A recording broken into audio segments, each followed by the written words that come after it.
Marvel, YLS it Invincible. Chapter 41. Okay, if nothing happens now, you can. Thinking that the matter was done, Tony pointed to the door. The subtext of seeing off guests was self-evident. Forehead. Robert was embarrassed at this point.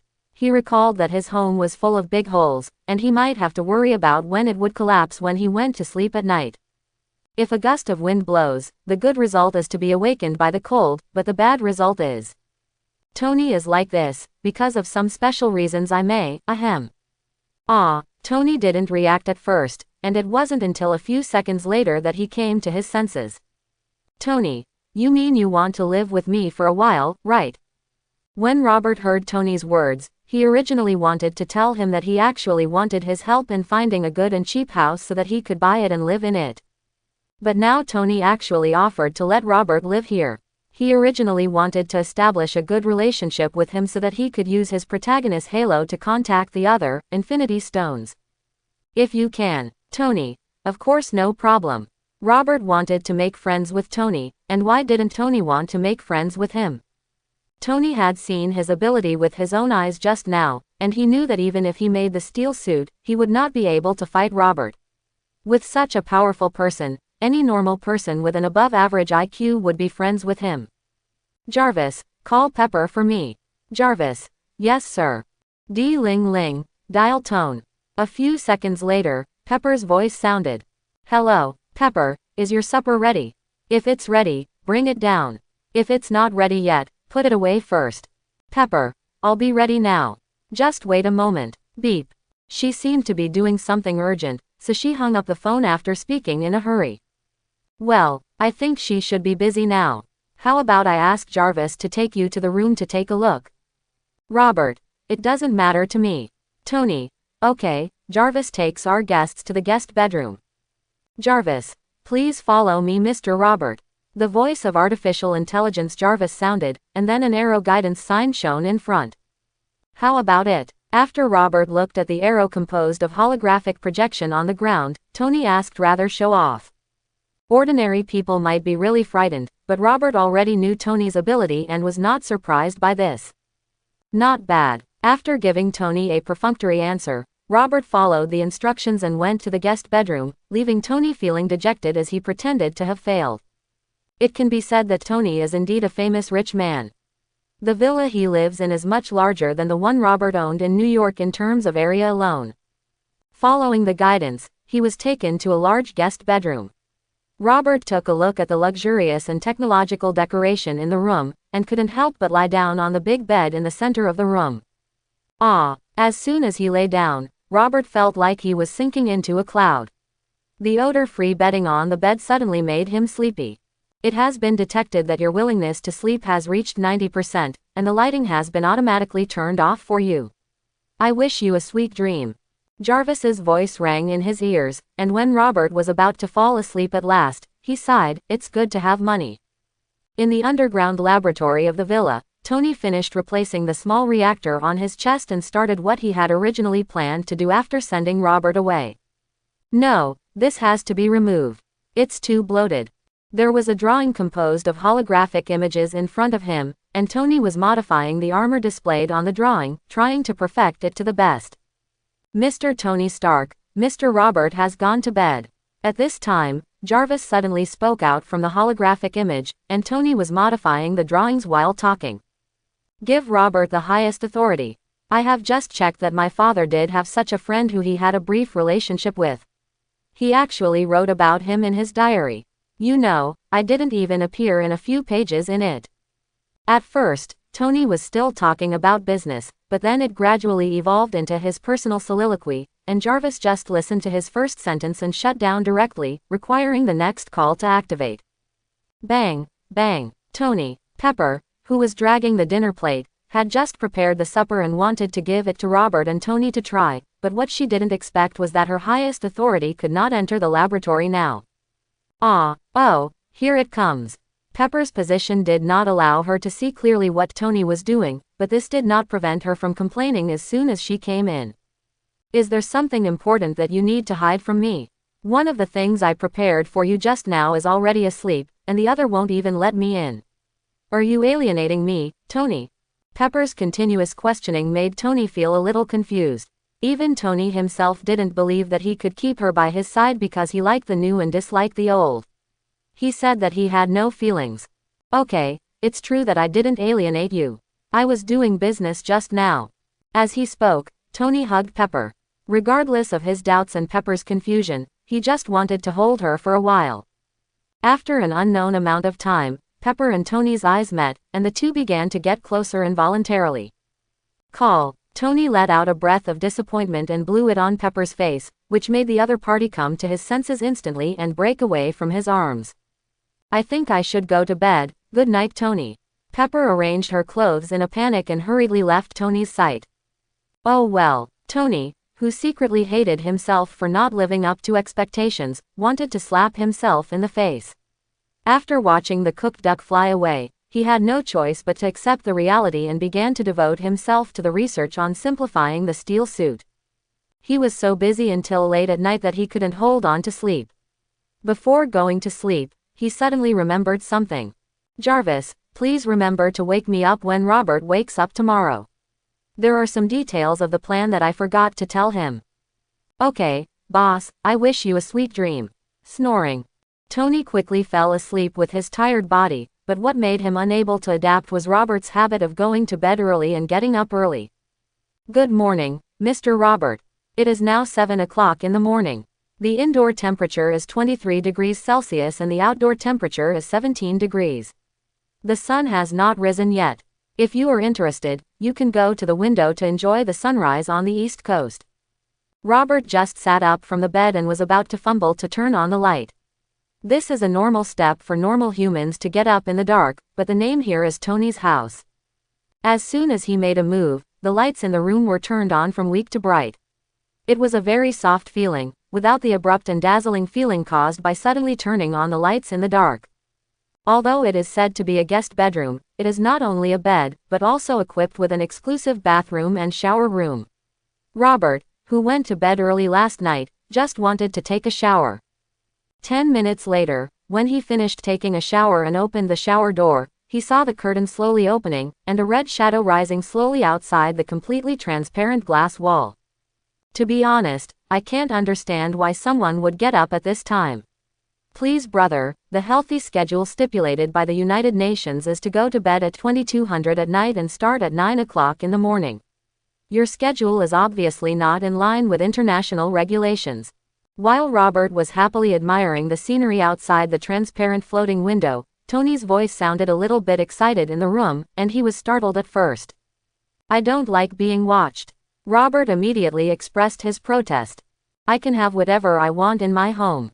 However, in the face of Tony's undoubted reasons, Robert's words seemed a little weak.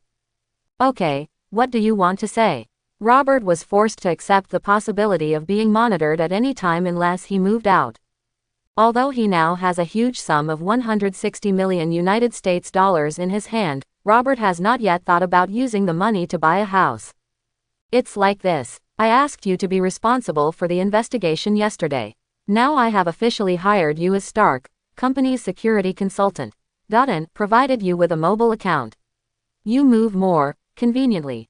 Lou. Tony fell asleep again as soon as he finished speaking intermittently. Robert listened to his snoring and silently closed the call with him. What did Jarvis Tony mean by that action account? Is there any money in it? Jarvis. Inquiry, identity confirmation, confirmation successful. After a few seconds of inquiry, Jarvis confirmed Robert's identity and successfully answered his question. As the name suggests, the action account is an account specially set up for this operation. It contains $50 million US. It should be noted that these funds belong to Mr. Stark and can only be used for cut. After remembering the card number and password, Robert directly opened the space door and left here, leaving Jarvis's artificial intelligence to worry about the ownership of the money in vain.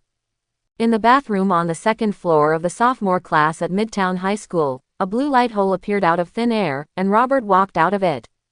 Although the location is a bit strange, it's not to mention very convenient, at least it's much faster than driving. Looking at the toilet without a urinal, Robert should be glad that he went to bed early and got up early, otherwise he would have been regarded as a pervert if a female classmate went to the toilet later in the evening. During the first class in the morning, Robert noticed that Peter sitting next to him was not in good condition. Recalling the scene where he was bitten by a spider yesterday, he guessed that the super spider gene was at work. "Peter, I think you should take a leave of absence and go home and rest for a while." "Ah," with his eyes dazed, "Peter." Parker was stunned for a long time before he could recognize the person in front of him, Robert. "I'm fine, don't worry, Robert." Forced a smile, Peter pretended to be relaxed and said, "You don't look like a normal person now. If you don't want to go back, you can consider lying down on the table and resting for a while." "Good idea," Robert suggested, letting Peter's eyes light up, and then he lay down on the table and fell asleep. Ring, ring, ring. The ringing of the bell for the end of get out of class did not wake Peter up. At this time, another friend of his, Harry, came over and expressed concern. "Is Peter okay? You know he never slept during class time before." "Who knows, maybe I didn't sleep well last night." Robert didn't answer Harry truthfully. Could it be that he wanted to tell Harry that it was the super spider's genes that were changing Peter? "That's unrealistic, and if you do that, you'll easily be regarded as crazy." "Okay, let him rest for a while. If it still doesn't work in the afternoon, we may have to take him to the school doctor to see."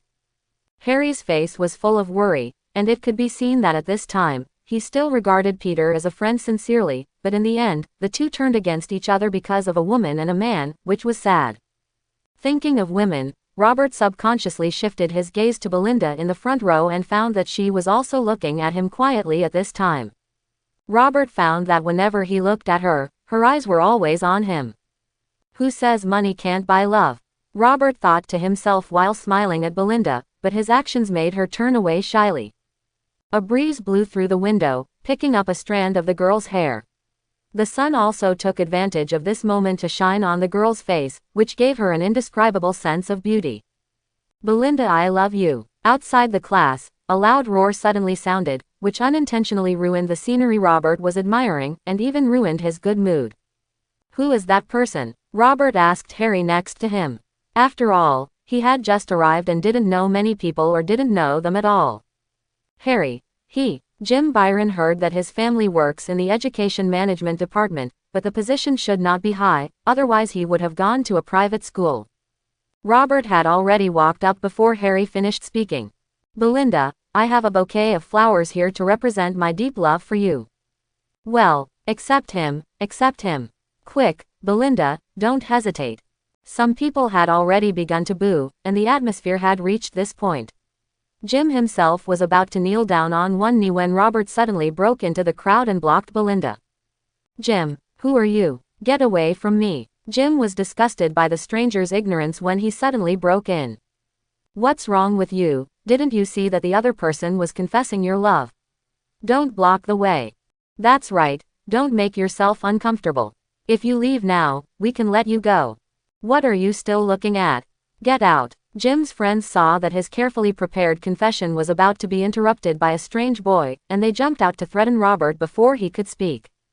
"Who is this kid? New here, haven't you heard of the reputation of the Jidden gang? It's a strange face, I don't think I know it. Hey, there's something good to watch today." A group of students from foreign classes also ran over to watch the fun. Jim's originally gloomy expression improved a lot as he listened to the constant compliments from the side. He stared blankly at Robert as if to say, "You know how powerful it is, why don't you get out of here? Your thoughts?" Robert didn't care what happened to Jim, but turned to Belinda and asked. I don't want your flowers, sorry." Belinda gave an answer that satisfied Robert. Now he can consider not having her pay back the money. Wow. Although Belinda's answer satisfied Robert, it was obvious that the crowd at the scene couldn't believe it. A closer look revealed that the surprised people were all students from other floors or even the building next door. Because the management of Midtown School deliberately downplayed Robert's act of asserting his authority against Fresh at that time, his deeds did not spread throughout the school. The effect of Robert's power was only spread between the same floors at most. However, he was personally questioned by the principal of Zongcheng, and the matter was suppressed. That's why most of the people making noises were strangers, while people in Robert's class and on the same floor were just watching the fun, but not many jeered. "Belinda, why?" Jim was holding flowers in his hands. He glanced around and found that some of his classmates who were just optimistic about him now had snickering expressions. This is unbearable for the face-conscious young man, especially Jim, who considers himself a prominent figure in Midtown High School. Belinda looked at Robert and didn't know how to deal with this situation. She had also encountered people who wrote love letters and even confessed like Jim before, but after she refused, those people would give up like a gentleman. Where has Jim ever been like this? Get to the bottom of it. I see, it was this guy who threatened you, right? Seeing more and more mocking expressions from the people around him, Jim began to blame Robert, who was standing in front of him. He pointed at Robert with a red face and said that he was threatening Belinda. What are you doing? But Robert, who was pointed at by him, suddenly took a step forward, which startled Jim. But when he turned around and saw some of his strong friends, he felt confident and asked Robert, "Stop making trouble and go back. If this continues, everyone will not look good." However, Robert did not mean to hit him, but advised him in his ear. It's not that he treats him differently. When Flesh teases Peter, he cripples his hand without saying a word, but now when he meets Jim, he tries to persuade him. The fundamental reason lies in Flesh. In his previous life, Robert was an ordinary person and fell in love with Marvel's Spider-Man when he watched it. However, he didn't even know Jim, who liked Belinda, let alone hate him. So Robert didn't mind giving him a step to step down safely. Humph, it's you who will be ugly for a while. However, Robert's kindness was not readily accepted, and Jim thought he was provoking. Brothers, this guy wants to embarrass me. After he finished speaking bitterly to Robert, Jim began to call his friends. After he called out, several people walked out of the crowd and looked at Robert with unkind expressions. Hey, there's a good show to watch. This kid is so crazy, now he is unlucky. Wait, someone is coming over there. The security team is here, it's a spoiler. Why did they come so quickly this time? Jim and others had just surrounded Robert. Belinda was outside trying to persuade Jim, but he was indifferent and became even more angry. When he was about to teach Robert a lesson, he suddenly heard from beside him that the security team was coming. Stop, stop, the security captain shouted from a distance to the crowd surrounding Robert. Even though he was panting from exhaustion, he still rushed over as quickly as possible. From the gap left by the crowd watching, Jim saw that the security team was really coming. Even though he was arrogant, he didn't dare to do anything in front of the security team, because he would be punished. Although the family could solve it, Jim's father would not make it easy for him. You're lucky this time, but don't just let it go. He had no choice but to give up this opportunity to teach Robert a lesson, but Jim still did not forget to threaten him. Phew, thank God. As soon as Jim finished speaking, the security captain ran over with 10 team members. He breathed a sigh of relief after seeing Robert in the crowd safe and sound. When Jim saw the security guards coming, he also gave his companions a look to tell them to disperse first, but at this time Robert suddenly moved. Snapped. A loud slap to Jim's face, in front of everyone. What I hate the most is threats. After slapping Jim, Robert shook his hand as if he had done something trivial. Jim, well, I read that right, Jim was beaten. Yes, you read that right. What happened? I was distracted and didn't see it. The crowd became active again. Jim covered his face and glared at Robert. Several of his friends wanted to stand up for him, but they were afraid to do anything because the security team was nearby. Security, you have seen it, this kid hurts his classmates at will, arrest him quickly and punish him. Finally, a smarter one among Jim's friends said to the security team who arrived, since they can't take action now, it would be the same to borrow someone else's hand. What? I didn't see it. However, what was shocking was that after scanning the situation, the security captain began to pretend to be blind, as if he had really seen nothing just now. How could you not see it? These people surrounded me just now and wanted to beat me. They were so arrogant. Why didn't you arrest them quickly? Jim covered his sore face. He was already angry enough when he heard the security guard's obvious partiality, but now Robert slapped him again, and he was so angry that he almost vomited blood. Jim, what are you doing? As soon as he gathered the momentum to question Robert, Jim found that he had been pushed to the ground. The security guards really listened to Robert's words and pushed him and his companions down. Jim, who was about to explode with anger, began to resist, but was completely conquered after several more security guards arrived. "Mr. Robert, are you satisfied?" A few minutes later, the security captain pointed to Jim and others who were tied up and asked Robert, "Okay, let's take them to the principal's office and check them out. They were said to be a gang before." "Yes." After the security captain saluted Robert in a nondescript manner, he took Jim, who looked unconvinced, to the principal's office. "HMPH, you actually dare to favor him like this, I'm going to sue you." Jim was still chattering on the road, but the security captain, who was the main person responsible for tying them up, picked his ears and seemed a little unconcerned. "You're lucky, kid. Don't be ungrateful. Did you find out who that guy is before you mess with him?" Seeing that Jim was still ready to scream, the security captain was ready to give this ignorant boy a few words in order to keep him quiet on the road ahead. "Who is he?" Sure enough, when he heard this topic, Jim immediately stopped shouting. "You know about Flesh in their class, right?" "I know. I heard that he went to jail for some unknown reason. What does this have to do with that kid just now?" "What does it have to do with it?" "Humph. Just now you offended that Robert. Flesh did it before and he went to jail a few days later. What do you think it has to do with it?" Jim didn't believe what the security captain said at first. It wasn't that he doubted that there were people with such energy in the world, but that he doubted how such a person could appear in a public high school. You must know that public schools in the United States are not as good as private schools. Those powerful people like to send their children to private schools. That is to say, only in the top classes of Robert's public university would there be a few children from wealthy families. Really powerful people would never come here. American public schools are usually where ordinary children go to school, which is why Jim can walk sideways here. "Are you telling the truth?" Jim didn't believe it at first, but when he thought that the security guards still had a fearless attitude even though they had wronged him, he couldn't help but be shaken. Believe it or not, seeing that he had stopped yelling, the security captain didn't bother to talk to him anymore. When he arrived at the principal's office, he couldn't help but disbelieve him. "Belinda will be my girlfriend from now on. I hope that the situation just now will not happen again."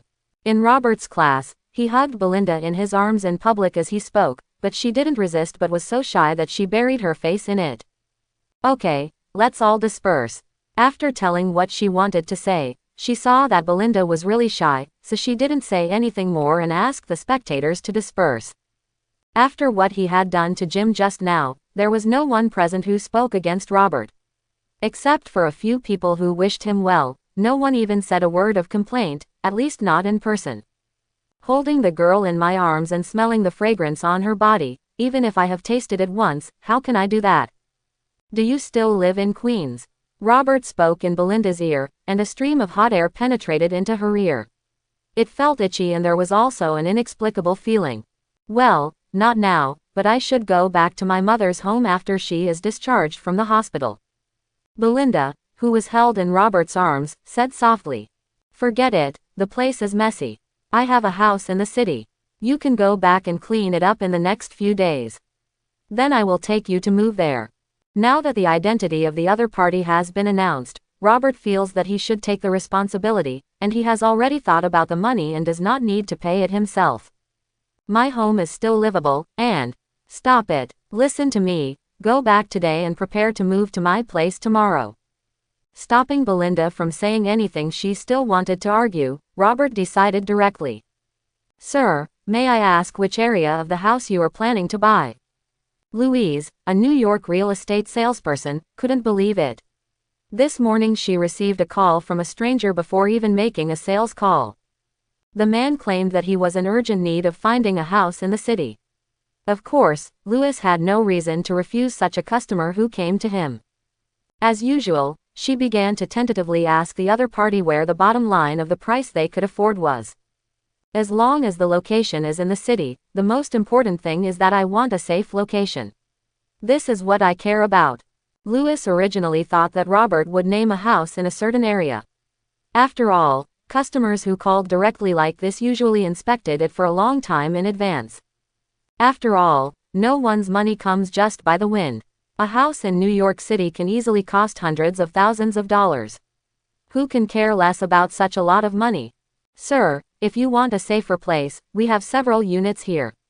The New York City Police Department is 500 meters downstairs.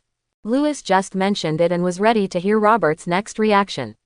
You must know that security issues have always been a concern of the American people who can't help but rob, and there is no doubt about the safety of living next to a police station. When most people are in demand, the housing prices there will naturally be driven up. The reason why Lewis asked was because he wanted to guess what Robert's expectations were based on his reaction. In other words, to put it simply, Lewis wants to know how much money Robert can get. The best one next to the city police station. How much does it cost? Lewis. Okay, let me check. Lewis, who originally wanted to speculate on how much money Robert could spend, now realized that he might have met a big customer. Quickly searching on the computer, she found the best house owned by her company next to the police station. She hurriedly told Robert, "Sir, our best house is on the 12th floor of the Demon Building on 5th Street in Uptown. It has plenty of sunshine and is far away from the hustle and bustle on the ground. It is also safe because most of the rich in New York live there. The price is only $3,500 a square meter." Listening to Robert's nonchalant tone about buying a house, Louise simply recommended him the best floor house under the company in one step. Because of the different needs, she did not recommend villas or anything like that. "Robert, money doesn't matter, as long as it's safe. Make an appointment and I'll come see the house." Lewis. "Any time is fine. Sir, could you please leave your phone number and name with me?" Unexpectedly, Louise, who didn't expect the progress to be so smooth, immediately said that Robert could come to see the house at any time. Robert happened to be not a procrastinator, so he directly asked her the address of Louise's company and told her that he would be there at noon. After registering the information and getting the address of Lewis's company, Robert hung up the phone. Robert, who had cleared his browser history, conveniently retrieved the information about searching for real estate agencies in the browser. When the search history was blank, he felt comfortable. "Robert, you were so handsome just now." As soon as he walked in from outside the classroom and returned to his seat to sit down, Harry said in front of him. Why is Harry so handsome? Peter, you finally woke up, but unfortunately you didn't wake up at the right time. Harry started talking about the previous events to Peter, who had just woken up. The two of them were looking at Robert as they talked. Bang! When Peter heard that Robert was surrounded by people, he immediately became angry. He hit the table to express his anger, but he didn't want the originally sturdy desk to be smashed in half in an instant. Click! Dang dang! Harry! What? Oh, Peter, what are you doing? Oh my God! Peter's sudden move was very eye-catching, and almost all the eyes of the entire class were attracted. Peter also stood there awkwardly. "You gotta learn to control your power, man." Robert stood up and came to Peter's side and said to Peter. While talking, he dragged the remains of the desk behind and threw it into the trash can. Then he pulled Peter to his seat and started to look for extra desks. "Peter, I'm with you." "Harry, I'll go too, let's forget it." The reason why he gave up was because the bell for class suddenly rang. Ring ring ring. Peter glanced at Harry, then turned around and followed Robert out. Belinda, who was sitting in the class, originally wanted to follow when she saw this, but she didn't get up because she thought that she couldn't help and might cause trouble. Peter is such a troublemaker that Robert has to help him find a table. That's right, if it weren't for Robert, he would still be bullied now. He is really bad. Shish, you have forgotten what happened to Flesh. Shut up. They can't hear it anyway. Even though he said that, those who said bad things behind his back all kept their mouths shut. After all, there were lessons learned from the past. "I'm sorry, Robert, I fell asleep when you were in danger and couldn't help you." On the way to find a table, Peter apologized to Robert behind him. "That's not necessary. I can handle those people. The top priority now is to find a table." Robert did not struggle with this issue. He directly borrowed an extra desk from the next class. The teacher in that class obviously knew him and even wanted to come down and help personally when moving the desk. "We don't need a teacher, we can do it ourselves." Robert didn't let Peter do it, because judging from his current state, he should have awakened the spider ability, but he hadn't adapted yet because the time was too short. If you ask him to help again, another card may be broken. Back in the classroom, the teacher simply asked about the situation and then nodded and asked Robert and the others to go back and sit down. There wasn't even a word of blame. Peter was a little incredulous and seemed a little uncomfortable. However, compared to the tolerance here, Jim in the principal's office was much miserable. Principal Zongchang, in view of your bad behavior of forming cliques and bullying classmates, you will be expelled in accordance with the school rules. Jim, what? Fired. At this moment, he really believed the words of the security captain, but now it seemed that it was too late. Principal Zongchang ignored their pleas and chose to expel them. Okay, pull them out and stand at the school gate to warn the whole school before their guardians come. Speaking to several security guards in the principal's office, he motioned for these people to be taken out, and then waited for their guardians to go through the formalities for withdrawal from school. After completing the procedures, they should go home. I have no books to read. Before being pulled out, Jim said something to himself. It was obvious that the incident was too sudden and violent for him to accept. At noon, when they were taken away by their angry parents, Robert also came to the housing agency he had contacted in the morning. Lewis, Mr. Robert, looking at young Robert, she asked with some uncertainty. Well, I am, hurry up and go see the house. I don't have much time. Ah, okay. Louise didn't react, and she began to wonder if Robert was playing tricks on her. After all, he looked like he had just grown up. Uptown, on the 12th floor of the Demon Building, Robert took a cursory look at the room. Since it was an old house, it originally had decorations, but if you could afford a house in this location, you would naturally not be stingy with the decorations. It's pretty good. That's it. I'll transfer the money to your card number. Louise was still a little nervous at first. She was worried that Robert might be playing tricks on her at such a young age. It was no wonder that she was so happy that she was so happy. Originally, the company's policy required a deposit of $5,000 to view the house, in order to screen customers, but Lewis did not think of it at the time, and was too embarrassed to mention it later. As a result, Robert gave her a big surprise. He quickly told Robert the price and the company's cashier card number, and she just sat back and waited to collect the money.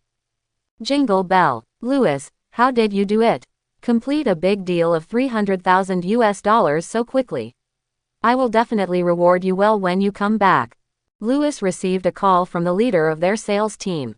His words were full of joy and excitement. Lewis was in a similar state now. I really didn't expect that Mr. Robert would trust us so much. Do you have any requirements? Our company will do its best to fulfill it for you. Robert was so forthcoming, and Lewis was not shy about asking him to make some reasonable conditions. Well, if you ask me, please help me move. Lewis, is it that simple? It's that simple, Robert affirmed. After school in the afternoon, Robert took Belinda to say goodbye to Peter, who was not in good condition, and then took her to a car outside the Midtown school. Go up. He gave Belinda a look, and then got into the car first. Mr. Robert, is this lady going to move? Well, it's her. Let's go first. Her home is in Queens. Robert's original plan was to let Belinda go home and pack up first, and then he would secretly use the power of space to help her move her house while she was away. Although it felt like overkill, it was really convenient. But now, with ready manpower available, Robert is too lazy to do it himself.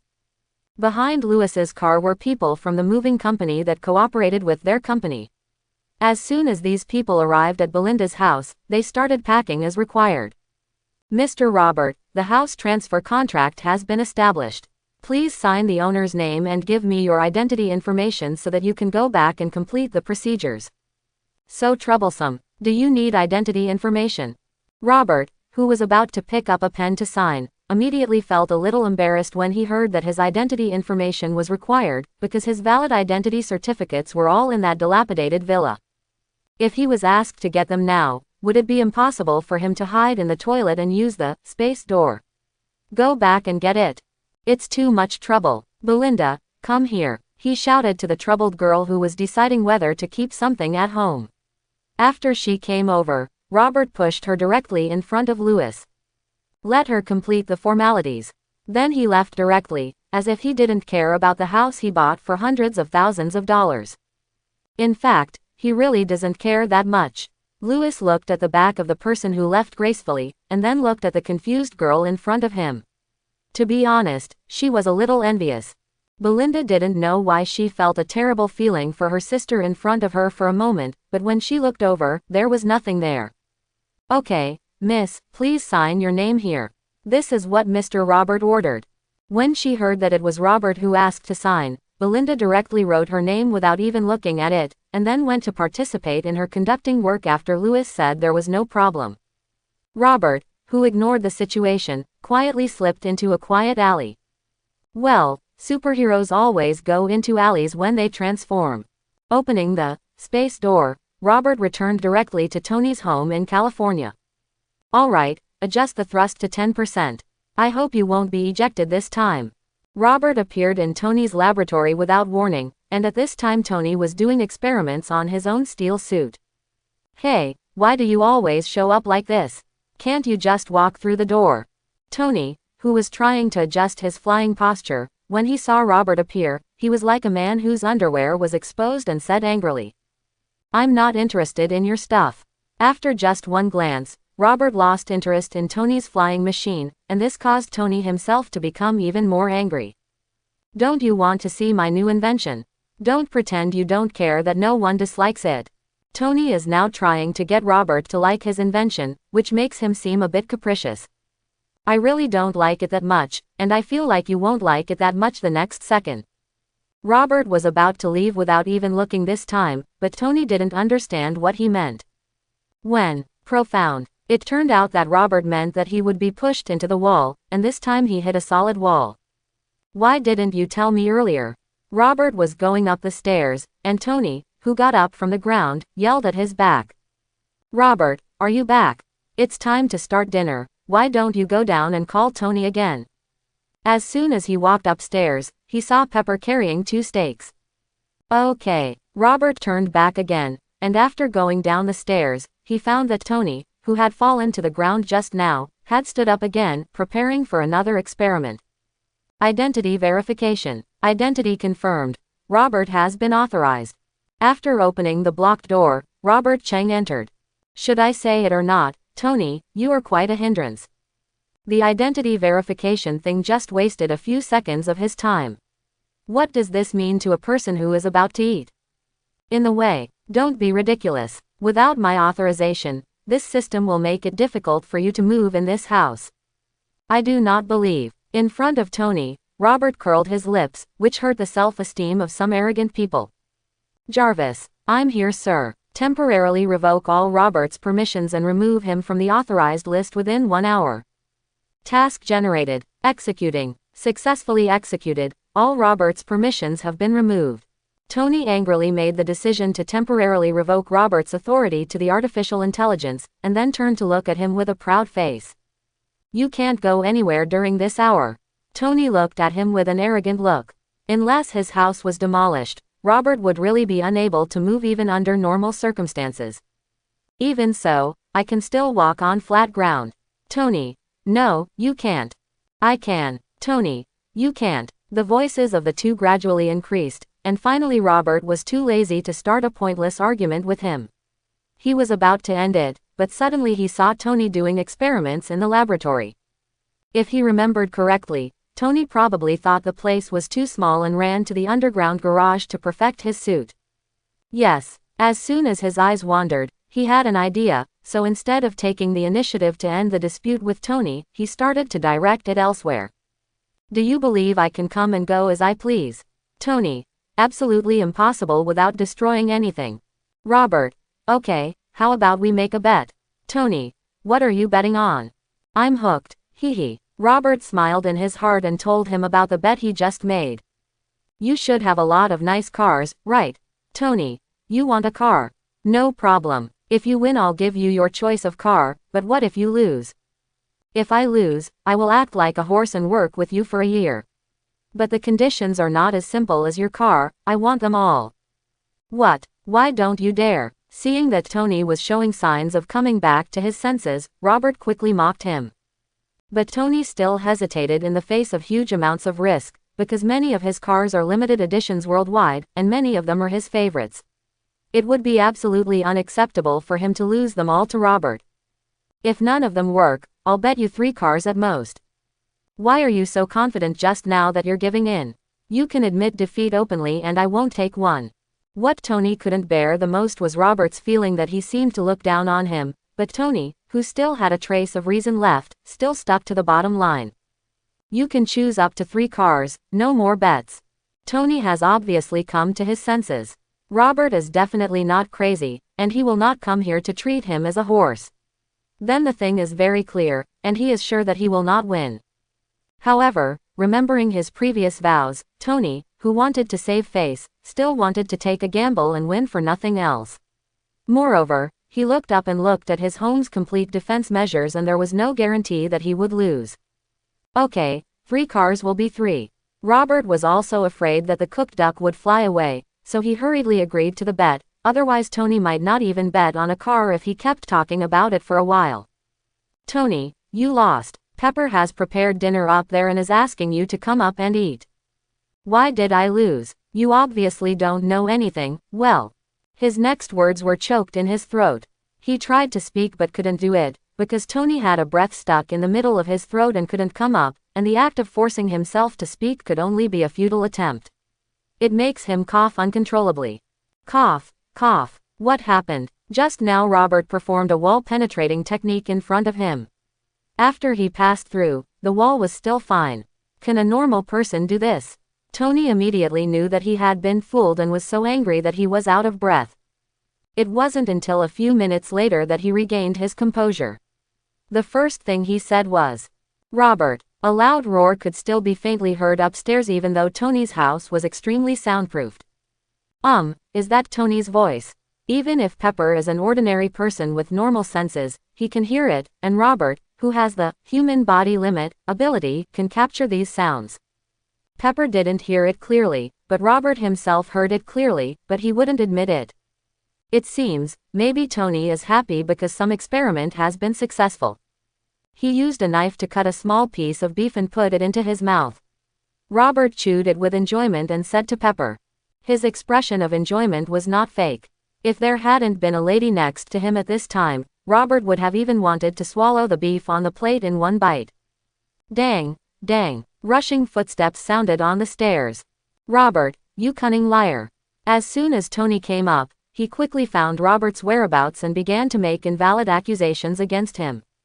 Liar. Tony, you swore just now that I couldn't move even an inch, and you also admitted the bet. How come you can't afford to lose in the end? Robert sat aside and looked at Tony amusedly. His words made the rich man who had never eaten turtle speechless. Tony wanted to make unreasonable sophistry but finally gave up for the sake of face. What happened between you two? Pepper looked at Tony, who was sulking, and Robert, who was smiling, and asked curiously, because it was usually Tony who made others do this. I spent half a year working for Stark Company in exchange for the opportunity to randomly choose Tony's 3 cars. Robert saw that Tony was really a little angry, so he didn't provoke him anymore, but gave in and even gave him a step. Who cares? Tony listened to Robert's words, and although he had accepted his kindness, he still muttered a little unconvinced. Pepper, is that why? Under her influence, Tony is not a stingy person. Although the cars in his garage are all his favorite models, he won't be angry if he replaces 3 of them, right? Pepper, it's okay. I see Robert has finished his steak. He obviously doesn't have enough. Can you go make him another one? Oh. Tony obviously didn't want to get too entangled in this issue. Pepper still understood this. Although she was curious, she could only obey it. Thanks. After Pepper left, Tony whispered something, but Robert heard it even though he was small. This time he was embarrassed, and he didn't want to dwell on this issue, so he also started to change the topic. It should be, By the way, Tony, the thing you asked me to do is already clear. I need you to provide me with a USB flash drive with a cracked firewall virus so that I can find evidence. Well, it's great that you still remember it. I thought you would use my money to buy a few more houses before talking to me about this matter. While eating steak across from him, Tony said sarcastically to Robert, obviously he still had some resentment in his heart. This also tells Robert in disguise that Tony himself knows the use of his money. Normal expenses, normal expenses, hee. He smiled awkwardly. Even Robert himself felt that it was not good to spend other people's money on his own affairs, but he couldn't help it. Snort. This money was nothing to Tony, and the reason why he mentioned it was to let Robert not forget the business. Ring ring ring. Robert has been in an awkward state since Tony revealed that he used his money to buy a house. Fortunately, the ringing of the phone saved him at this time. Answer the phone. After seeing that the dialer was Burns, Robert chose to pick up the call from a distance. Oh, Tony. Just as he was walking out, Robert met someone head-on, and he couldn't help but want to come up and hug him. He's inside. The man might be holding a huge box of pizza in his hand, which blocked his vision a little. After Robert made a sound, he took the pizza box away a little. Sorry, I recognized the wrong person. Robert didn't say anything, nodded and hurried out to answer the phone. Come in and ignore that man. Obadiah. Tony sat at the dining table and obviously saw the people coming. In fact, he could know how many people entered the villa if he wanted to. Oh. Who is that, Tony? I don't want to hear about your recent change of flavors. Do you know that this will make our stock price fall further? Obadiah put the large pizza on the table. The reason why he said this was because Tony usually brought his new playmates to this villa. Tony, that's the 6-month contract I recently hired as a security consultant from Stark Company, so please put away your dirty thoughts now. Really, he looks like he has small arms and legs. Apart from his height, I didn't even find any traces of muscles on his body. If someone had said that about Robert before, Tony would have solemnly told that person about Robert's strength, but now. I think you may be right. Let me think about it for a few days. Maybe he is not suitable for the current job. Tony actually started to seduce Robert from behind, which shows his resentment after being cheated of 3 cars. Oh, then he is so pitiful. Obadiah just said casually that he had watched Tony grow up and he knew his character very well. He could easily tell which of his words were serious and which were jokes. Robert's evaluation obviously belongs to the latter, but this is not what he cares about now. Want to eat pizza? Opening the pizza box, handing Tony a piece, he was about to get down to business. Oh, it seems like nothing good happened. Tony took his favorite flavor of pizza from Oba. In the past, he would always start with this when there was any bad news. You can't always think something's wrong just because I brought pizza from New York, right? Then tell me what good thing you want to say. Facing Tony, who was looking forward to it, Obadiah was speechless and could only say truthfully in the end. No, I know it, no need to say more, I have something else to do. When Tony heard the bad news again, he immediately lost interest in listening to it. He ate the last piece of steak on the plate and then got up and wanted to avoid it all for the time being, but how could Obadiah let him go so easily? Tony's stock price has plummeted again today. Sure enough, after he yelled, Tony stopped. How much did it fall again? Tony asked rather impatiently. Although he knew this was a normal situation, Tony was still sad to hear that his company's stock price had dropped. Every share fell by 56 yuan. At this time, Pepper came out of the kitchen carrying the freshly cooked steak and interrupted. So what? After hearing this, Tony felt nothing. It was even much better than he expected. Seeing this, Obadiah could only continue to exert pressure. Listen, Tony, the board has announced that you have post-concussion syndrome and they are applying for an injunction. Tony, what? Stop your work. Just because our stock dropped 40 points. But what does that matter because we have a controlling interest in the company? What Tony was talking about was the amount of equity he owned after joining forces with Obadiah, but what he didn't expect was that his father's good partner, one of the founders of Stark, now had no intention of siding with him. Tony, the board of directors also has power.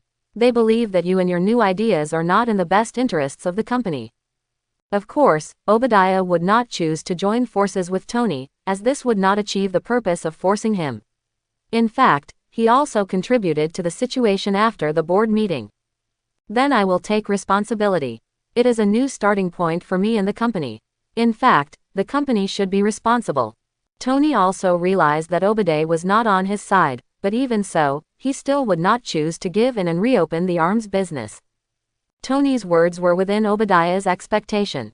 He knew it would reach this point, and had calculated in advance that if he had to use his personal power, it would require a high price. This is also true for Tony Stark, who has a net worth of hundreds of millions. It can be considered a stretch. Tony also knows the consequences he will bear. To be honest, it makes him upset. Now he just wants to find a place to relax, and the laboratory is a good place.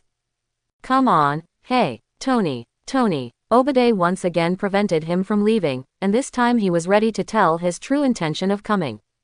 Listen to me, I will try to reverse this situation, but you give me reasons to convince them. As he said this, Obadiah tapped the small reactor on Tony's chest with his hand, a trace of greed flashing in his eyes. No, absolutely impossible. It can only belong to me. After Tony made a strong statement, he went straight downstairs. Obadiah stayed there and looked at the pizza on the table and sighed helplessly. Maybe give Tony some time and he'll think about it. Pepper looked at Obadiah, who seemed to be heartbroken about Tony, and couldn't help but offer words of comfort. Obadiah, I hope so. Outside the villa, Robert held his mobile phone in one hand and played with the flowers and plants on the roadside with the other hand. I think you have to come to Washington as soon as possible. I don't know if it was S.H.I.E.L.D. or whoever caused your trouble. Now it's up to the president to give the order. Burns's voice rang on the other end of the phone, and his tired voice made Robert blame himself. Okay Burns, I'll come to Washington on Saturday. Today and Thursday are not a few days away.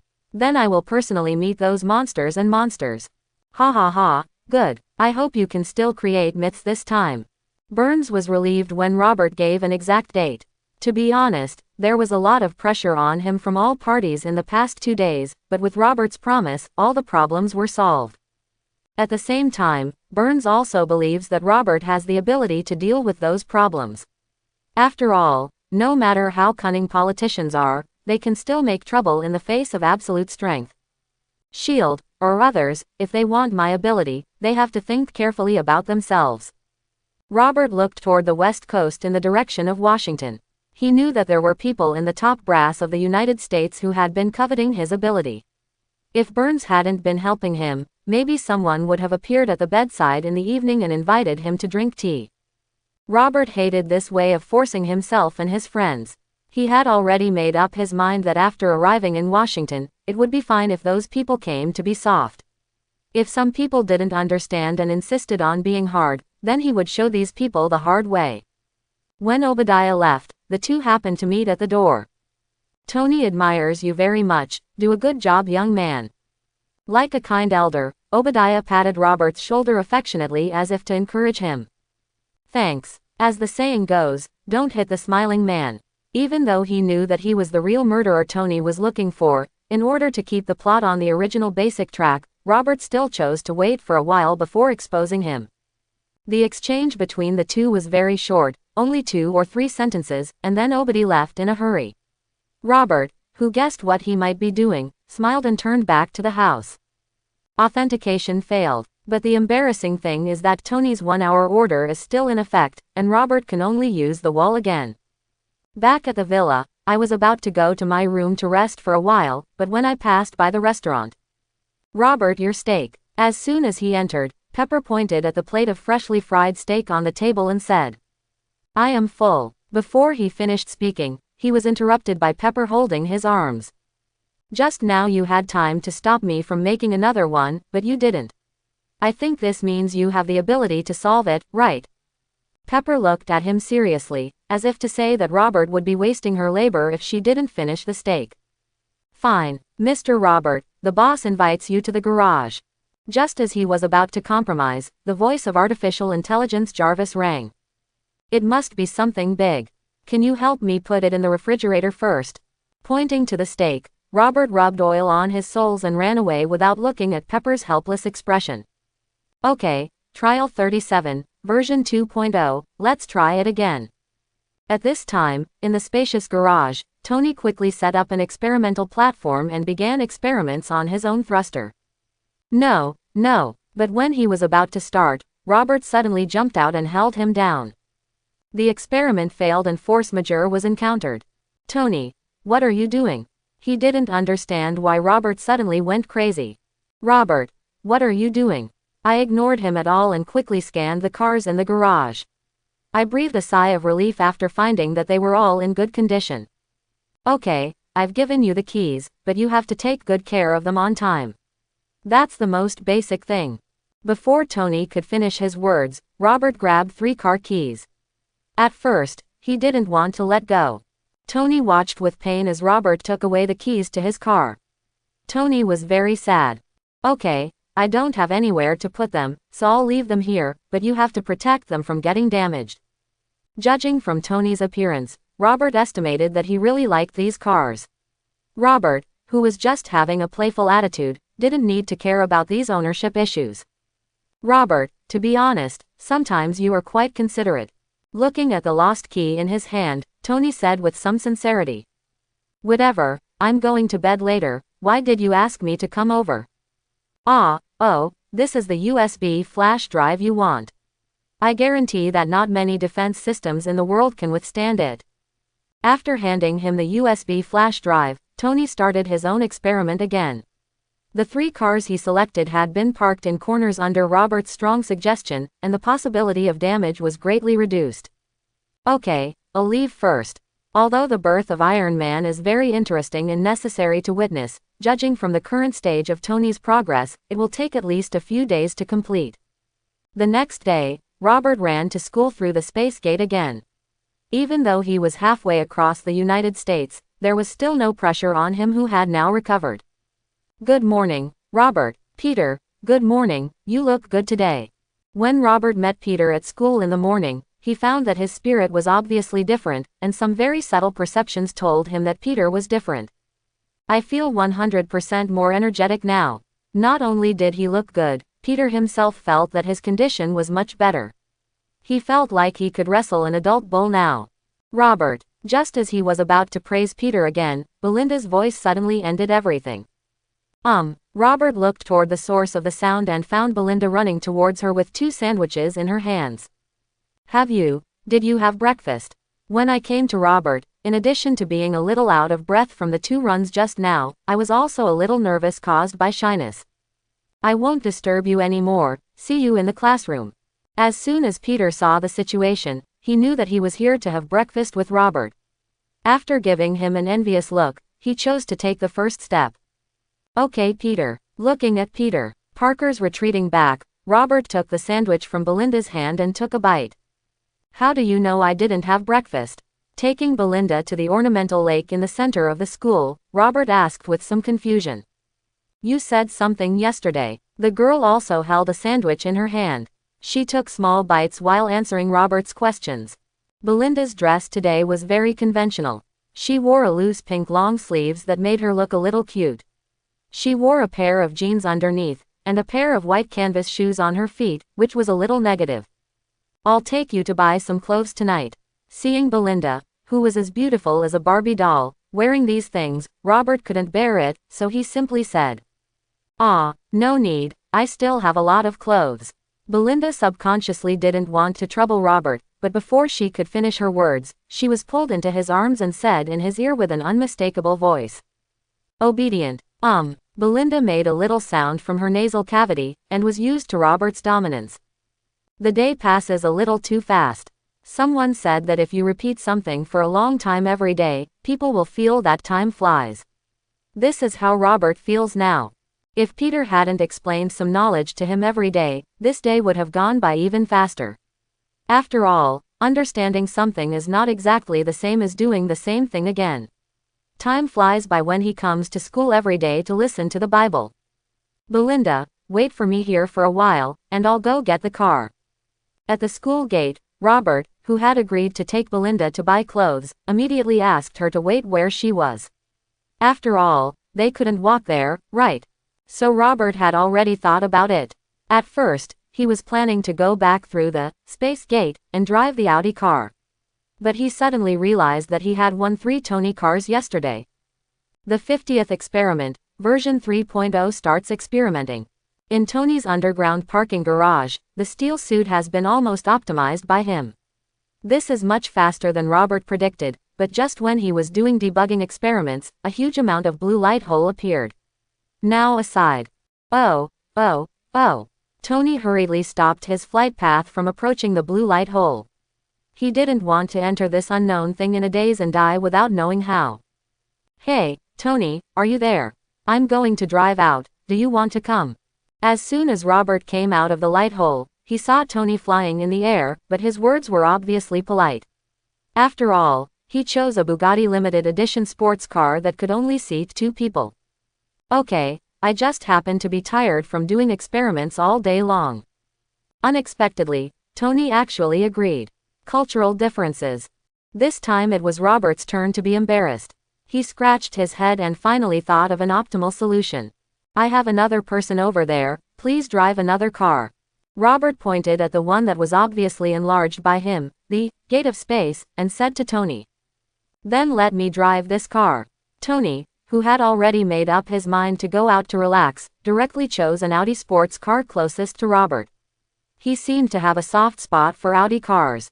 Okay, follow me and don't fall behind. After Robert saw Tony finish lighting the ignition, he directly lowered the car window and said something to him, then drove directly through the space door that had not been closed.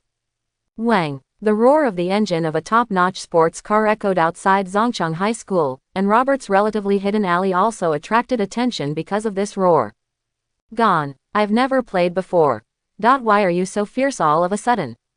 Seeing that many people were attracted, Robert quickly looked at the space door at the back. Tony was still inside and had not come out.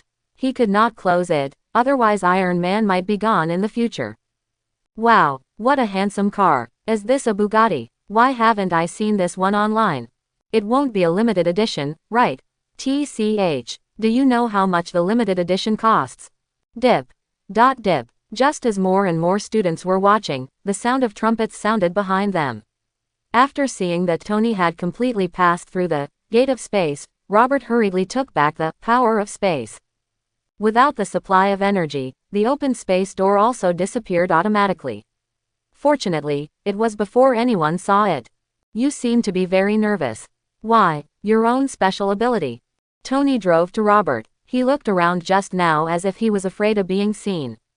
But Robert didn't steal anything, so he could only be afraid that his special ability would be seen. Well, let's go first. My girlfriend is waiting there. Robert nodded with lingering fear, then lightly stepped on the accelerator and left here. Tony hesitated behind him. Originally he wanted to say something to Robert, but after looking at the students gathered around him and not wanting to be viewed as an exhibit, Tony decided to leave here before talking. Belinda could see many people watching something from a distance. She didn't care about it. She only knew that Robert asked her to wait here for a while. Buzz. Who would have thought that as soon as the sports car drove out from the crowd of onlookers, it drove towards her blankly, and finally stopped in front of her. Boarding. Belinda was confused, when the window of the sports car suddenly lowered, and Robert's voice came from inside. Ah, okay, Buzz. Tony followed closely behind, and when he saw a girl getting into Robert's car and saw that it was in front of the school, he suddenly felt that the flowers of America had been destroyed. Beast. After scolding Robert, Tony, who was used to being romantic, suddenly thought that he seemed to have tried almost all types. Snapped. How can I be like this beast? That thought was cut off by Tony as soon as it came up. He slapped his thigh and began to warn him not to imitate the bad guys. Ring ring ring. At this time, Tony's phone rang. It was a stranger and he wanted to hang up, but at this moment the car window in front suddenly lowered, and Robert took the phone and waved to him. Hello, it's me Tony. Robert's voice came from the other end of the phone. I don't remember calling you. Tony was very puzzled by this. I asked Pepper for it. Now I'm going to take my girlfriend to buy clothes. Do you want to come with me? I don't have anywhere to go anyway, so let's come together. Tony's indifferent voice sounded, and Robert, who originally thought he would refuse, was a little unexpected. Okay, then you follow me, beep. After hanging up the phone, Robert drove towards the city, found a clothing store that looked pretty good, and prepared to get out of the car and go in. Ring ring ring. At this time, his phone rang. Robert looked at the Audi sports car following him strangely, but finally answered the call without getting out of the car. Hello, please, you don't just want to buy clothes for your girlfriend in a place like this, do you? His tone was full of disgust, and Robert looked at Belinda sitting there obediently next to him, her beautiful eyes blinking at him, as if trying to spot some flowers. Hey, he couldn't help but reach out and pinch her face, causing others to moan. Then where did you say you were going? After doing this, Robert asked Tony on the other end of the phone. Follow me. After saying that, Tony turned off the phone, then kicked the accelerator and passed in front of Robert, and now he was leading the way. Actually, you don't have to buy something too good. Belinda was in the passenger seat, watching Robert drive the car into a more prosperous urban area. She heard some conversations just now and spoke out.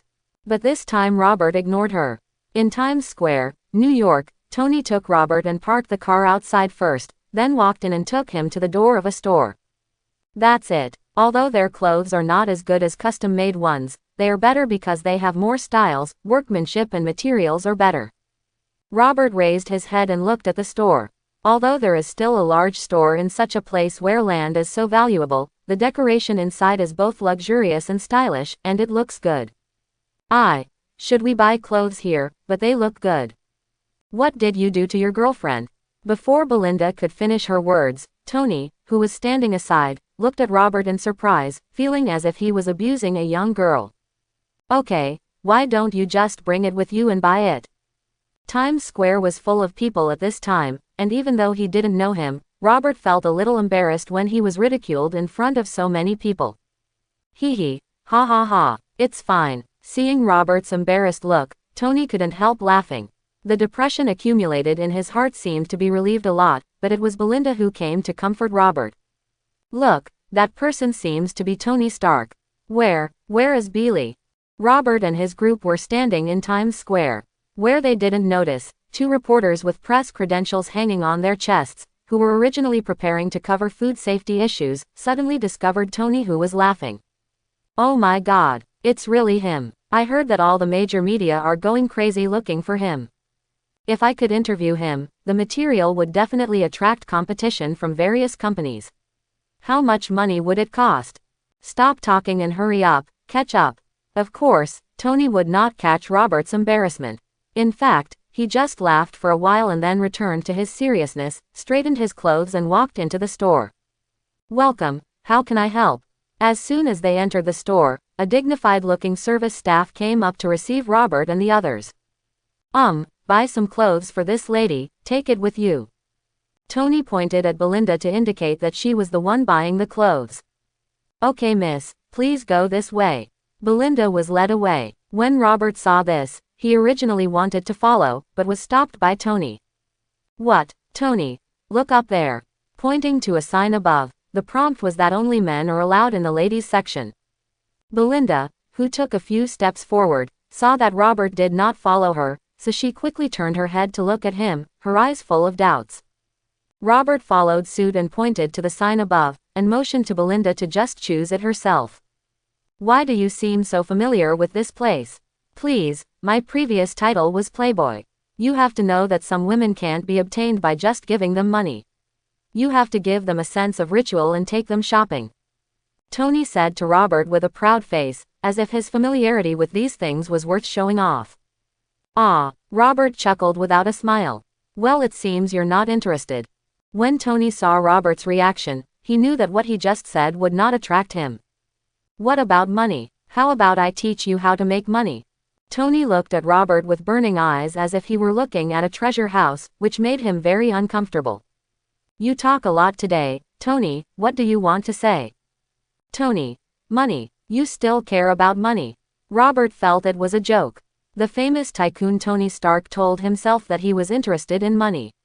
You must know that Boss Ma on the other side of the ocean would have no interest in money without him. Money is only part of it. My real goal is to lead the progress of mankind. Tony suddenly became serious. Then let's talk about money. Robert obviously doesn't resonate with him in terms of leading human progress. But Tony didn't feel annoyed about this, or even angry. Instead, he looked directly into Robert's eyes and told him firmly. The ability you have is the huge amounts of wealth for humanity, you know. To prove what he said, Tony started to give examples. Why are the east and west coasts of the United States so economically developed? It's because they are close to the ocean and sea navigation is full of convenience and transportation is cheap. But if you can use technology similar to your ability, will the convenience be comparable to that of the ocean? In the rest area, Tony drew a grand blueprint for Robert. For example, ordinary people in the city would not have to bear the high rent. They could work in the big city during the day and go directly back to their hometown thousands of miles away to rest and sleep at night. In this way, people will no longer pay too much attention to real estate and will have more spare money in their hands. In addition, by applying technology similar to Robert's Space Gate, rescue can arrive as soon as possible in response to various disasters. Far more than that, when transportation reaches the ultimate convenience, the country's economy will usher in a big wave of development, and GDP will be pushed up by at least 10 percentage points. Tony made a bold prediction here, which not only includes economic benefits, but also includes environmental, humanistic and other benefits. Well, how do I get it applied? Friend, you are standing in front of one of the top scientists in the United States, if not one of them. Tony stood opposite Robert and said complacently. However, he does have the capital to be proud and complacent. Not many people can successfully research the miniaturization technology of his chest reactor. Mr. Tony Stark is there. I found him. Robert and Tony were about to discuss it more deeply, but suddenly they discovered that a large group of people were coming towards them. These people all had one characteristic: they were all armed with long guns and short cannons. Billy, did you betray this news? How could it be me? I thought it was you. The two reporters who were among the reporters who first discovered Tony did not admit that they had betrayed the information. Only they knew the truth. Mr. Stark, why did you suddenly announce the closure of the arms manufacturing department? Don't you know that this will have a devastating blow to Stark Industries' stock price? Yes, Mr. Stark. Other than that, do you have anything to say about the Stark Corporation Board of Directors announcing that you suffer from post-concussion syndrome? Is this true? CNN reporter, Mr. Stark, your current condition does not seem like you have a concussion. Does this mean there are major differences or even internal strife within your company? A lot of people started asking impatiently before they even gathered in front of Tony. Tony, run Robert, run quickly, you won't be able to escape after being trapped by these people for several hours, especially now without bodyguards. As he said that, he pulled Robert and ran in the opposite direction. Belinda happened to have her clothes chosen at this moment, and Robert grabbed her. Charge it to me. Tony said something to the shopping guide who had not yet reacted, and then he took Robert and the others and ran wildly. Mr. Tony, don't run. Mr. Stark. As soon as the shopping guide nodded in confusion, he was overwhelmed by a large group of reporters. Quick, hurry up. At the corner of the toilet, Tony said eagerly. Robert nodded immediately with understanding and quickly opened the space door to Tony's house. Call. Sitting on the floor of the underground garage, Tony, who was not very physically strong, breathed a sigh of relief. What happened? Belinda, who had passed through the gate of space for the first time, looked at Robert with a face full of shock. It was obvious that she could not understand what just happened with her knowledge. A supernatural power. If you insist on a rational explanation, you can understand it as a product of technology. Robert explained from the sidelines that he didn't want Belinda to know too much, and he couldn't explain why. Is our country already so developed? Belinda obviously accepted this most reasonable explanation. After all, there is nothing more suitable than this, right? Okay, Belinda, now that we're done for the day, I guess we should say goodnight to each other, okay? Robert opened a space door, handed the clothes and pants he received from the shopping guide to Belinda's hands, and then motioned for her to pass through the space door. Oh, okay, I wonder where this leads to. The new home you just moved into yesterday. After saying the last sentence, Robert pushed the somewhat timid girl into the blue light door, and then stretched her head to take a look to make sure there was no problem before leaving. Why did you hide it from her? Tony watched the whole process from the side and asked with some confusion. I have no idea. Robert himself doesn't have an answer to this question. Maybe it's something that causes the gap, or maybe it's something else. Okay, let's talk about something else. What? Tony, your ability, you don't seem to want to expose it in public, why? Isn't that a cool thing? I don't want to be cool. Tony seemed unable to understand Robert's answer, because in his opinion, was there anything more interesting than pretending?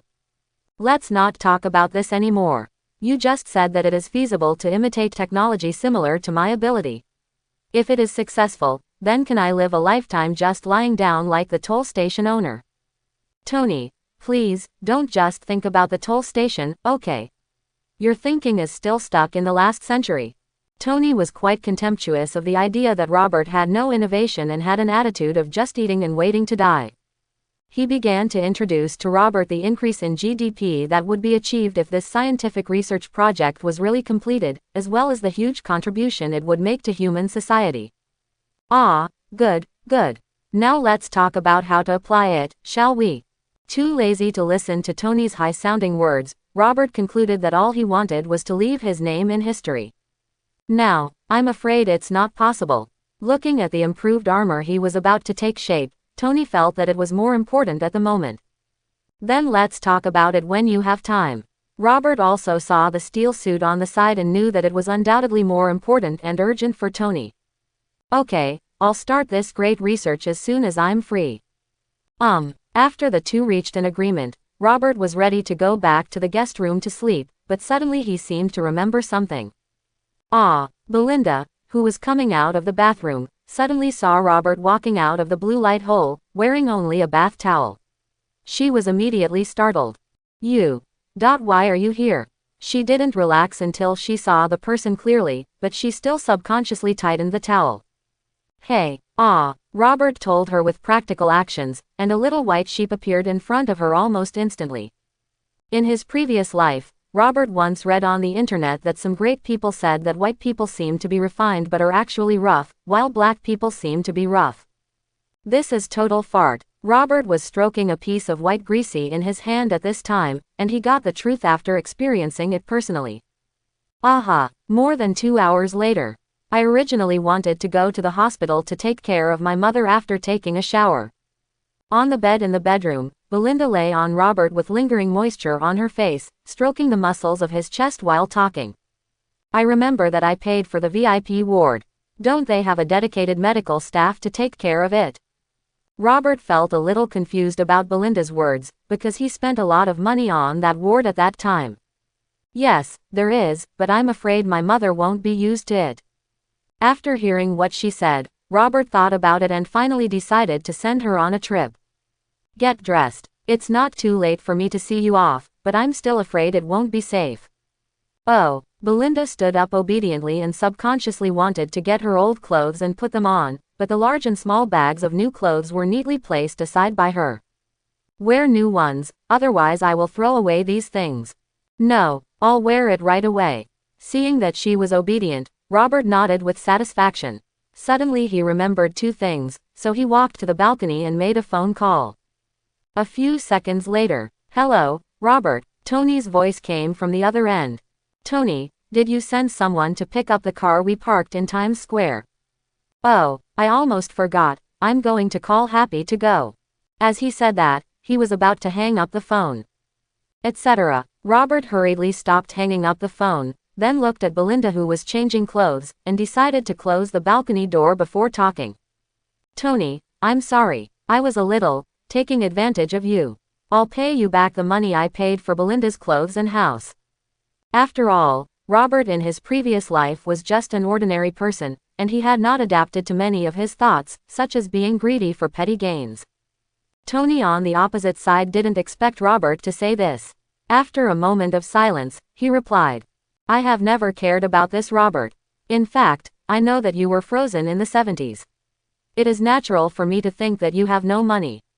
After all, except for the precious small part of the previous currency, it is basically useless now.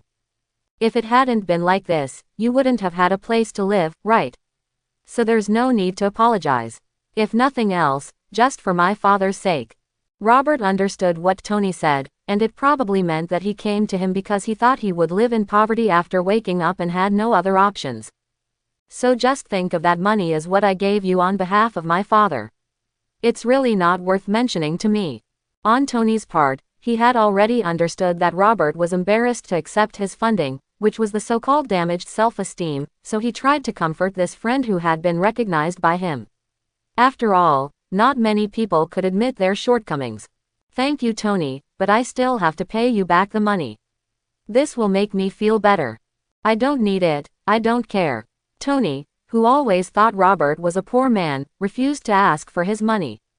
After several pulls, Robert hung up the phone and opened the banking software on his phone and sent him a screenshot of his balance. After doing this, Robert put down his cell phone, turned around and began to leisurely watch the night view of New York City, until his cell phone rang again a dozen seconds later. Pay me back, Robert. Why didn't you tell me earlier that you had more than 100 million US dollars? I thought you were poor and wanted to take you in, but you ended up pretending to be poor with more than 100 million US dollars. Tony's sounding voice came from the other end of the phone. Sometimes he seemed really angry, and sometimes his tone sounded like a joke. It's true that I don't have a home to live in. I'll bet you that you know how to walk through the wall. That was done after drilling several holes in my original house. Robert didn't want to have any misunderstanding with him, so he explained aloud, but what he got in exchange was a period of silence followed by ruthless ridicule.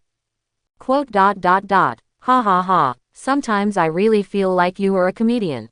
Which normal person would experiment with such dangerous things in his own home? Ha ha. Then what are you doing now? Ah, hiccup."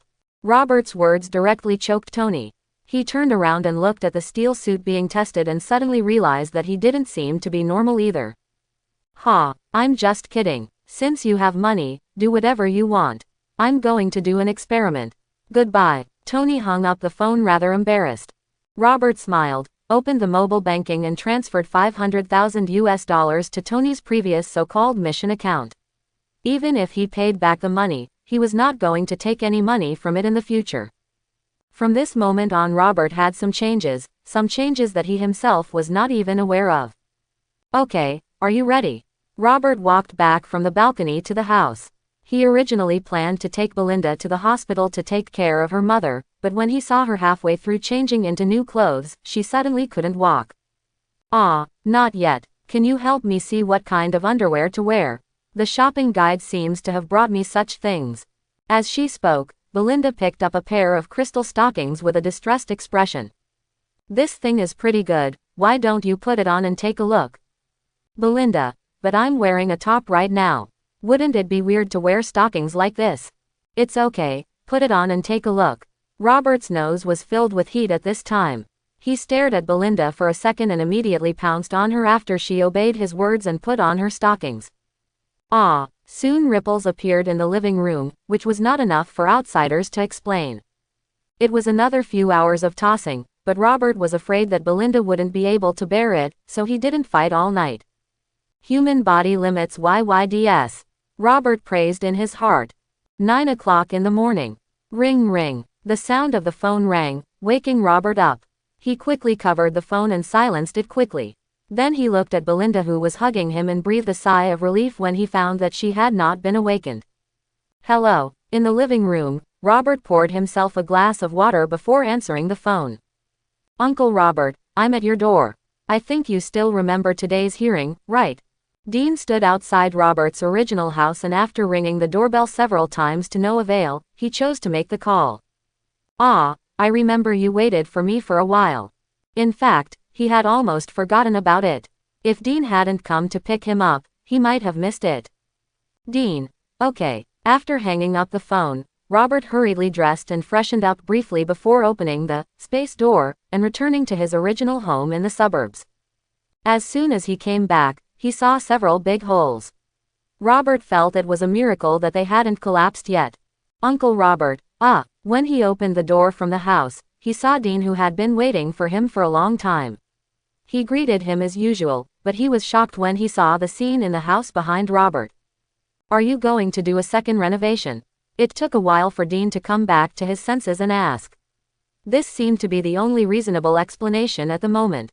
Absolutely, but obviously the renovation failed and the load-bearing wall was damaged. This is a house provided by the government. How much should I pay? This. I'll go back and ask. It shouldn't cost much. The price for the government to acquire these houses is quite low. As he spoke, Dean led Robert to get into the car. He had no intention of worrying about the issue of a villa right now. The top priority now was to get Robert to attend the hearing and shut up those people who were jumping around. Uncle Robert, this is the manuscript we prepared for you. Just read it according to it when the time comes. Ah, okay. After getting in the car, Dean handed Robert some manuscripts and emphasized that just read them according to them, as if the hearing was just a formality. Well, remember, Dean, so fast. Aha, by the way, Dean, are we going to Washington? Robert did not show off his memory, but looked at Dean driving and asked a question he was more concerned about. Yes, Uncle Robert, but this hearing was held at a military base on the outskirts of Washington. The participants were mainly senior military officials and some senior government officials, and some others were watching via video. Okay, I don't care who participates. You just need to tell me the coordinates. It's too slow to walk like this. The coordinates of the military base. Try to choose a place that is close to the base but less crowded. 38, 53, 707 degrees north latitude, west. Even though he didn't understand it, Dean still told him the location that met Robert's requirements. Just when Dean was confused and wanted to ask a question, a blue light hole that was huge enough to easily accommodate the entire car suddenly appeared in front of him. Oh, what is this? GG. Discovering the unexpected situation, Dean subconsciously slammed on the brakes, but it was too late. The military jeep still relied on inertia and rushed directly into the blue light hole. Don't get excited, I made that thing, just drive it. Robert reminded Dean and told him not to be nervous. This blue light hole is naturally the space crack or door that Robert opened with his power of space. The condition for opening it is that Robert must know the accurate coordinates to achieve it. Also relying on his own super memory ability, he has figured out the basic information of the globe. It is like knowing a map. Next, Robert only needs an accurate address to appear at any time on the Earth he thinks of, throughout. Of course, all this must be established when there is a map of the Earth, so that you can find the exact place you want to go on. If you don't have this map, the destination will be random. This is amazing. Dean looked at the flowers and trees that appeared beside him. This was exactly the coordinates he had just told Robert, a suburban road in the suburbs of Washington. Since this road was built mainly to facilitate the entry and exit of personnel and materials from the military base, few people usually come here. This is my ability. Dean regained his composure after a brief shock, but still praised. This is really divine power. Robert is noncommittal about this. Next, Dean took Robert to the military base. Since the meeting was in the afternoon, they had arrived much earlier and seemed to have no choice but to wait. Robert walked around this U.S. military base in the morning. I have to say that when he saw those cool helicopters and powerful tanks, Robert's DNA moved. Robert was dazzled by the array of equipment such as helicopters, tanks, armored vehicles, etc. He and Dean spent the whole morning in the place where these equipment were stored.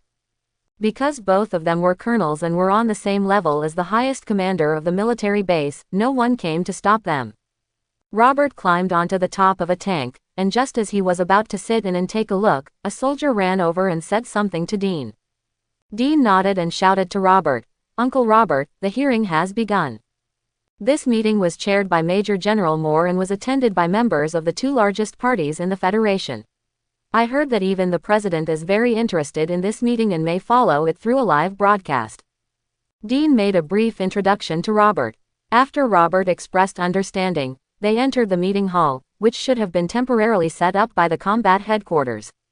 Colonel Robert Betty, please take a seat. As soon as he entered, an old man in a general's uniform motioned for Robert to sit down in the middle.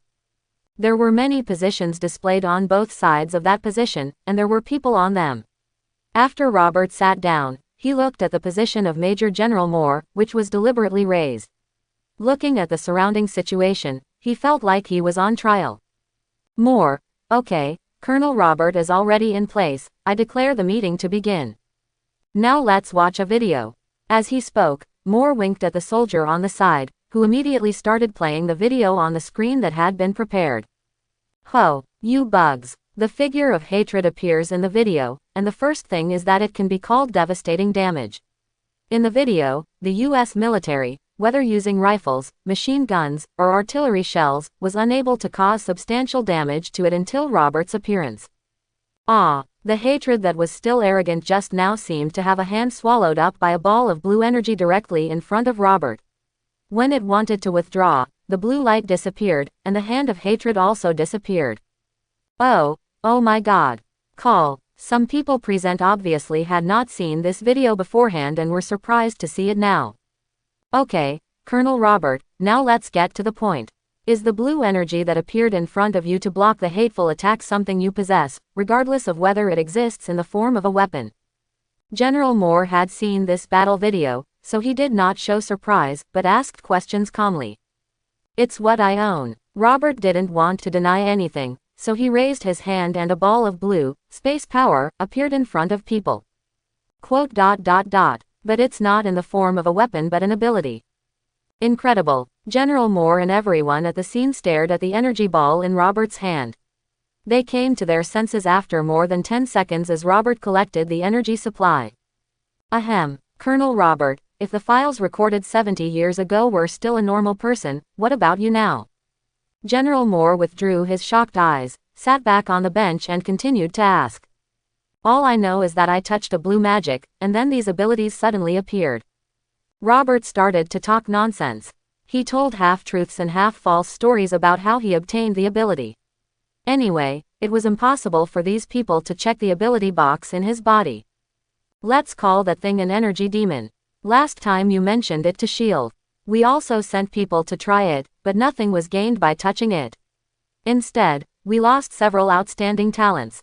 A Democratic Party member interjected, apparently he had some involvement with S.H.I.E.L.D. I don't know about that.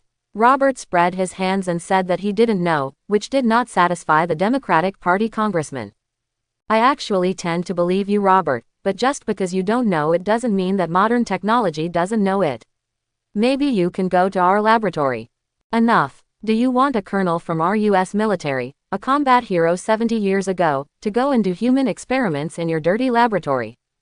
After hearing what the Democratic Party congressman said, Robert's face became very gloomy. He understood that the man meant nothing more than to do human research to get answers, but when he was about to explode, someone else got there first.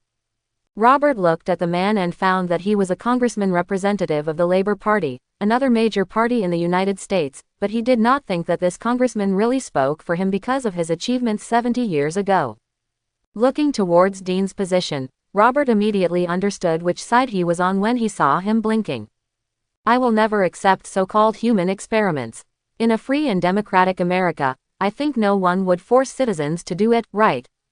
After understanding his own camp, Robert immediately stated his bottom line. Upon seeing this, the Labor MP quickly helped. Not only that, Robert, you are also an American hero and soldier.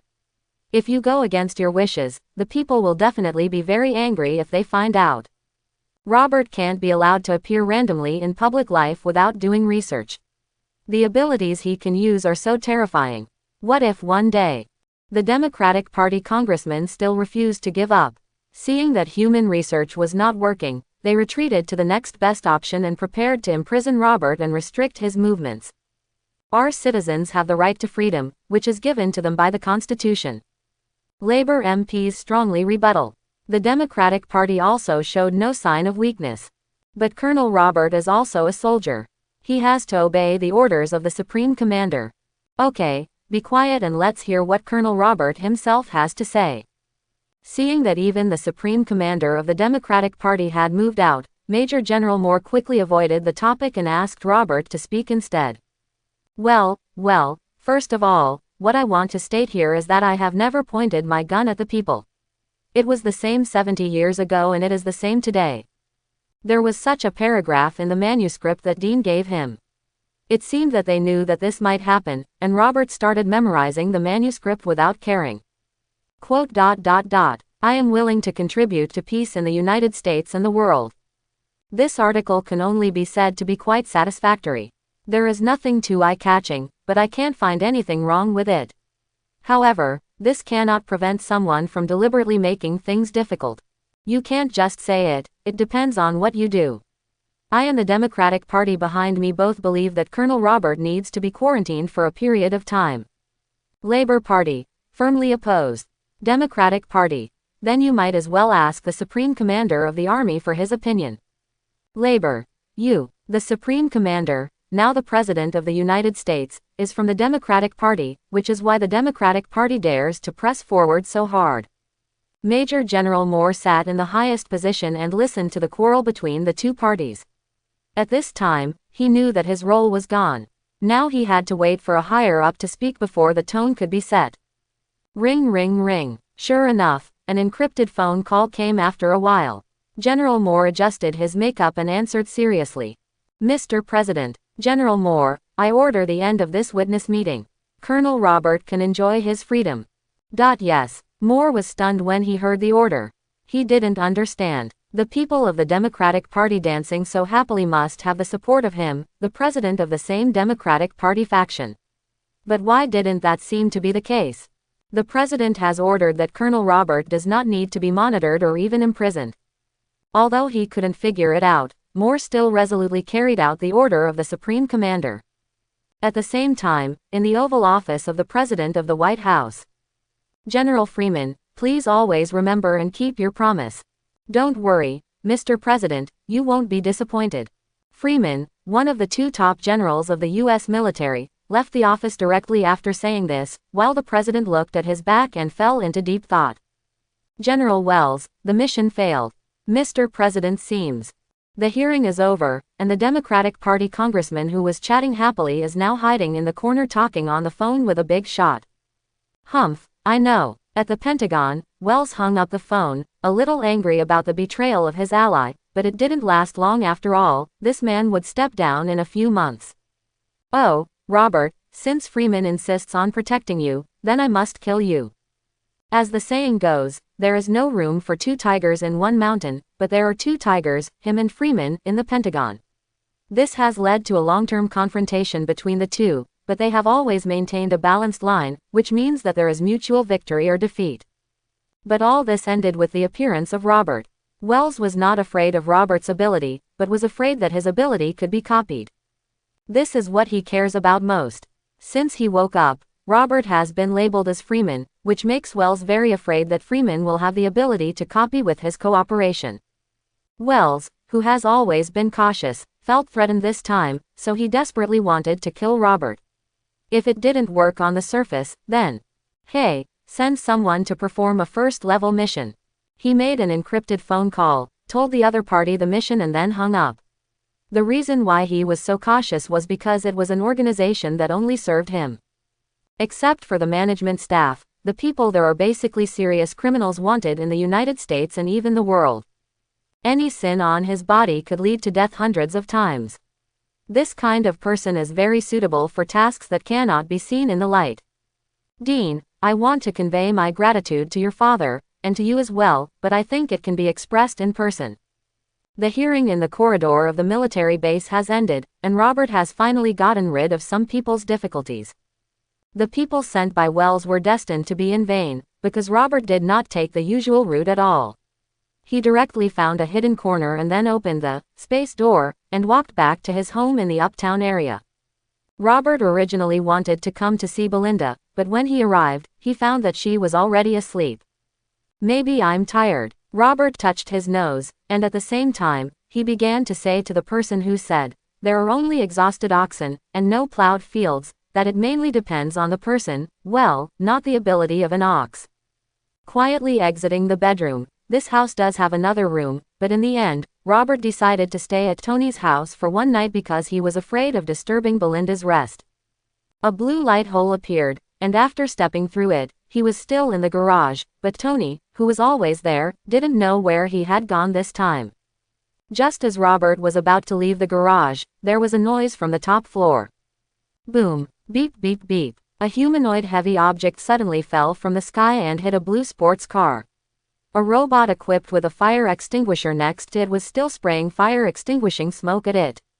Whoa whoa. Robert ran over quickly, and when the dust cleared, he saw that it was indeed Tony. Did you succeed or fail? Reaching out to give Tony a hand, Robert didn't forget to tease him. Successful, of course, very successful. Tony wore a steel armor and was stubborn in front of Robert, but when he stood up and bumped his head a little, he couldn't get up anymore.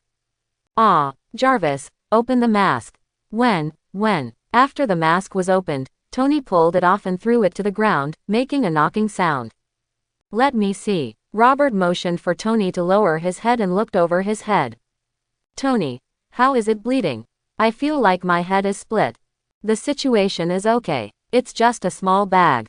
Apply ice and it should be fine. Tony, Xiao Bao, why do I feel like my head is about to explode? If you don't believe me, you can touch it. Tony, I'll try. It took a few seconds to calm down. Forget it, let's apply ice. He originally wanted to touch it tentatively, but it hurt so much at the slightest touch. Standing among a bunch of robotic arms, Tony took off his armor first, and the last robotic arm handed him a rapid-forming ice pack. After Tony applied it, he and Robert came to the laboratory. I just flew to an altitude of 40,000 feet, but the main sensor at that location was malfunctioning, and there were also some problems with the shell. Jarvis took note of it. Okay, sir. While showing off to Robert, Tony asked Jarvis to record the questions. Robert, it must be nice to fly up to that height, right? Tony, it's quite enjoyable, but it freezes easily, which may be the cause of the problems just now. Jarvis, your observation is very keen, sir. If you intend to enter space, you must improve the shell material. Lulu. Tony took a sip of the green liquid in his hand before telling him the solution. Contact Enka Company and ask them to reselect the shell material and change it to the Angel tactical satellite using gold and titanium alloy as the material. Jarvis, do you understand? Understood, sir. Do you want to display the graphics as requested? Tony, okay, take it out and let me take a look. It's best to pick some colors that I like. Jarvis, no problem, sir. The steel suit on the computer is being decorated by Jarvis, the artificial intelligence, in a color that best suits Tony's aesthetics, and finally a golden suit appears on the computer. It seems like Jarvis knows you very well, Tony. Robert stood aside and looked at the rich gold color scheme. It looked okay at first, but after looking at it for a long time, it suddenly felt very vulgar. Jarvis, isn't this color a bit too flashy? Even Tony himself felt a little inappropriate. Jarvis, it's my fault, sir. You always like to keep a low profile. I have to say that Tony's artificial intelligence is really intelligent, and it's not even a joke. I'm laughing so hard that Jarvis actually said you like to keep a low profile. I think you should stop it. Tony's face was a little uneasy, and he protested to Robert. Then an old sports car next to the computer desk attracted his attention. To be precise, it was not the sports car that attracted his attention, but the color of the car. Robert, what do you think about adding a little more red? I feel like that would be great. What do you think, Jarvis? Robert, who had been able to restrain himself from laughing, tried to keep his sentences slow, otherwise he would have to laugh again after a while, and Tony might be really angry by then. I think the aesthetics of both of you are very good. Jarvis shot 2 rainbow farts in one shot, and he matched the red color just by talking. That's it. Tony immediately fell in love with the red and gold armor and made his decision immediately. The Disney Concert Hall, with its red carpet, is brightly lit tonight and bustling with excitement. Tony Stark's 3rd annual charity ball for the Firefighter Family Foundation is being held. A piece of news on TV instantly attracted Tony's attention. Jarvis, have we received an invitation? No, sir. Well, the founder didn't receive an invitation when the dance started. This is really a joke. Tony answered Robert's words like a self-mockery, and then made up his mind instantly. If they don't invite me, I'll go by myself. This is called coming uninvited, Robert commented. I love this metaphor. Tony smiled at him, and then said to Jarvis, just the color matching just now. Jarvis, instructions received. Splicing is being started and it is estimated that it will take 5 hours to complete the assembly. No need to wait for us, dear. Robert, what we? Do you mean me? Come on, don't look at what time it is now. I have to go to bed. Don't act like this, like an old man who is about to die. You are still very young, and night is the beginning of our lives.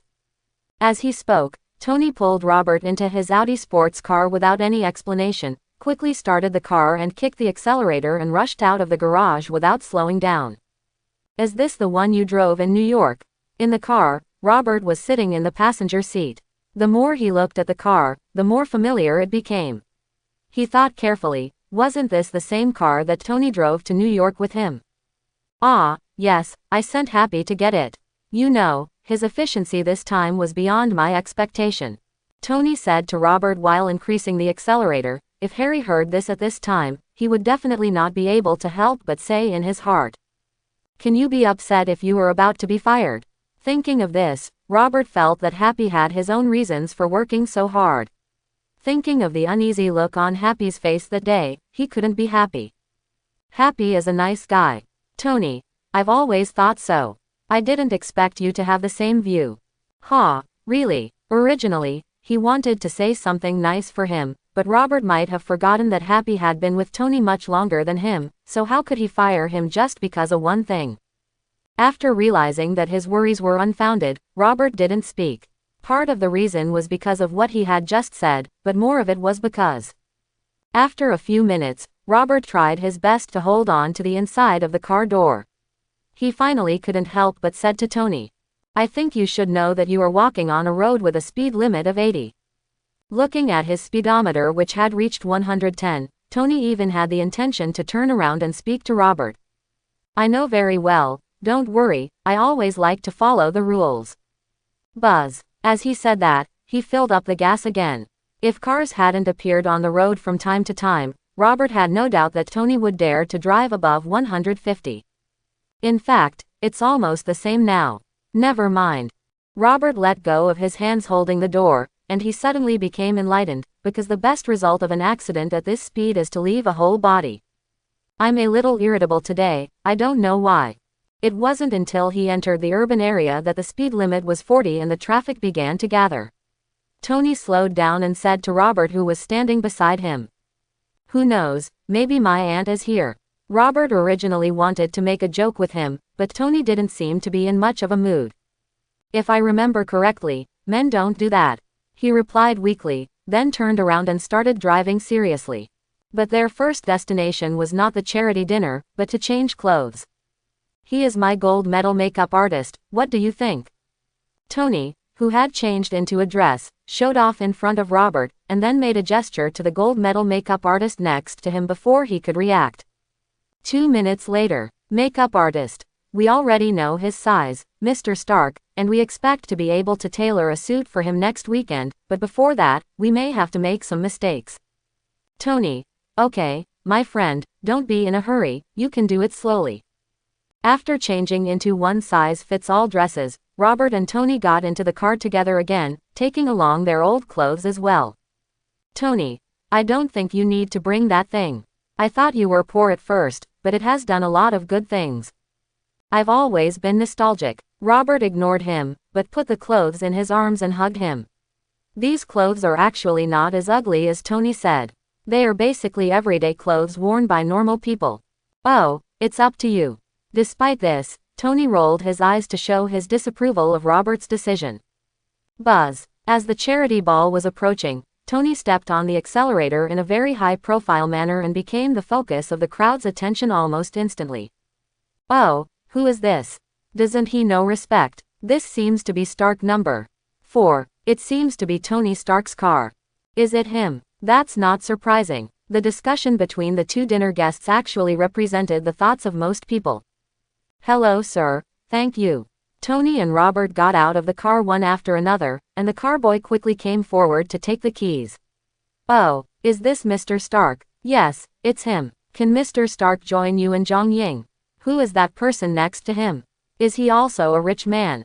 As soon as he got out of the car and appeared in the crowd, Robert felt the feeling of being in the spotlight, the red carpet, the flash of the camera, the flattering voices of the people around him. Chapter 51. Tony, how does it feel? Excellent. I knew you'd like it. Tony held Robert's shoulder and slowly walked into the main hall, surrounded by greetings and flattery sounds. "Tony, do you remember me? We have met. Just like now, those who don't have enough status next to the red carpet can only stand outside, watching eagerly to see if anyone takes them in." "Yes, I remember you, that feels good." Tony replied casually to the third-tier star who spoke, and then prepared to continue walking into the hall. "What are they doing here?" Robert looked at the well-dressed starlets and models emerging behind him and to the side, and asked Tony strangely. Who knows, maybe they like the cold breeze. Robert didn't say anything, just stopped and stared at his face. He was not satisfied with this explanation. Oh, okay, these people are almost all here to curry favor with Big Shot, and they will do whatever it takes to do so. I have some connection with these people, so you understand what I mean. Seeing that Robert had stopped and acted like he was going to join the group of warblers nearby without any explanation, Tony had no choice but to give the reason. Tisk, tisk, you are such a beast.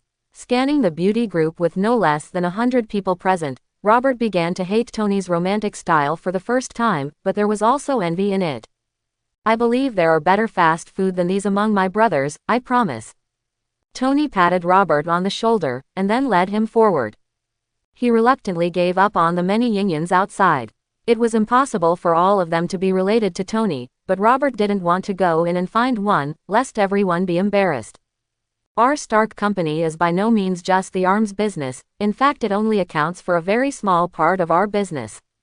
I think maybe people should pay more attention to our contribution in the field of fire protection and education and...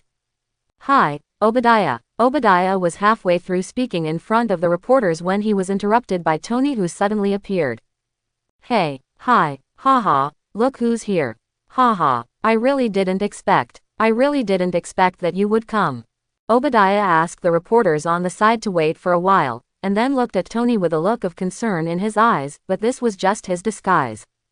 Yeah, I didn't expect it. Has the world really changed? Treat guests without inviting the host. Tony originally wanted to blame him when he arrived, but when he saw the look in Obadiah's eyes, his tone softened a lot. Hey, listen to me Tony, don't worry, okay. I think I've convinced the board. Obadiah's words stabilized Tony's mood a little, and he still had a certain amount of trust in his father's friend and partner during his lifetime. Tony, okay, Obadiah, very good, watch Tony for me, okay kid. As he spoke, he patted Robert's shoulder with his hand. He didn't know what to think if he knew his true age. I guess I'm fine. Robert, always tolerant of a dying man, responded to Obadiah with a smile. Don't worry, I'll leave in a minute. Tony was obviously a little disgusted with Obadiah's words and couldn't help but said angrily. After entering the hall, although the security guard at the door didn't know Robert, they didn't dare not recognize him even if Tony beat him to death. They didn't even dare to check on their boss. Okay Tony, I think it's time for our temporary group to disband. Tony, oh, what? Entering the hall, Robert found that the things inside seemed to be no worse than those outside. Knowing that Tony had not fooled him, he would not express his gratitude or anything, but instead issued a retail notice to Tony. Tony, hey, Obadi asked you to keep an eye on me before I came in. Remember? Come on. He's not mine, why should I listen to him? After speaking, Robert walked away. Tony, who insisted on keeping him for some unknown reason, was still making a last attempt. Tony, where's Belinda? Don't you just miss Belinda? Robert rolled his eyes at him. He felt as if he had heard a big joke today. A playboy was actually reminding him to stay clean. Then why do you still mess around with women when you have Pepper? Tony. Robert's words made him speechless for a moment, and Tony didn't know how to refute.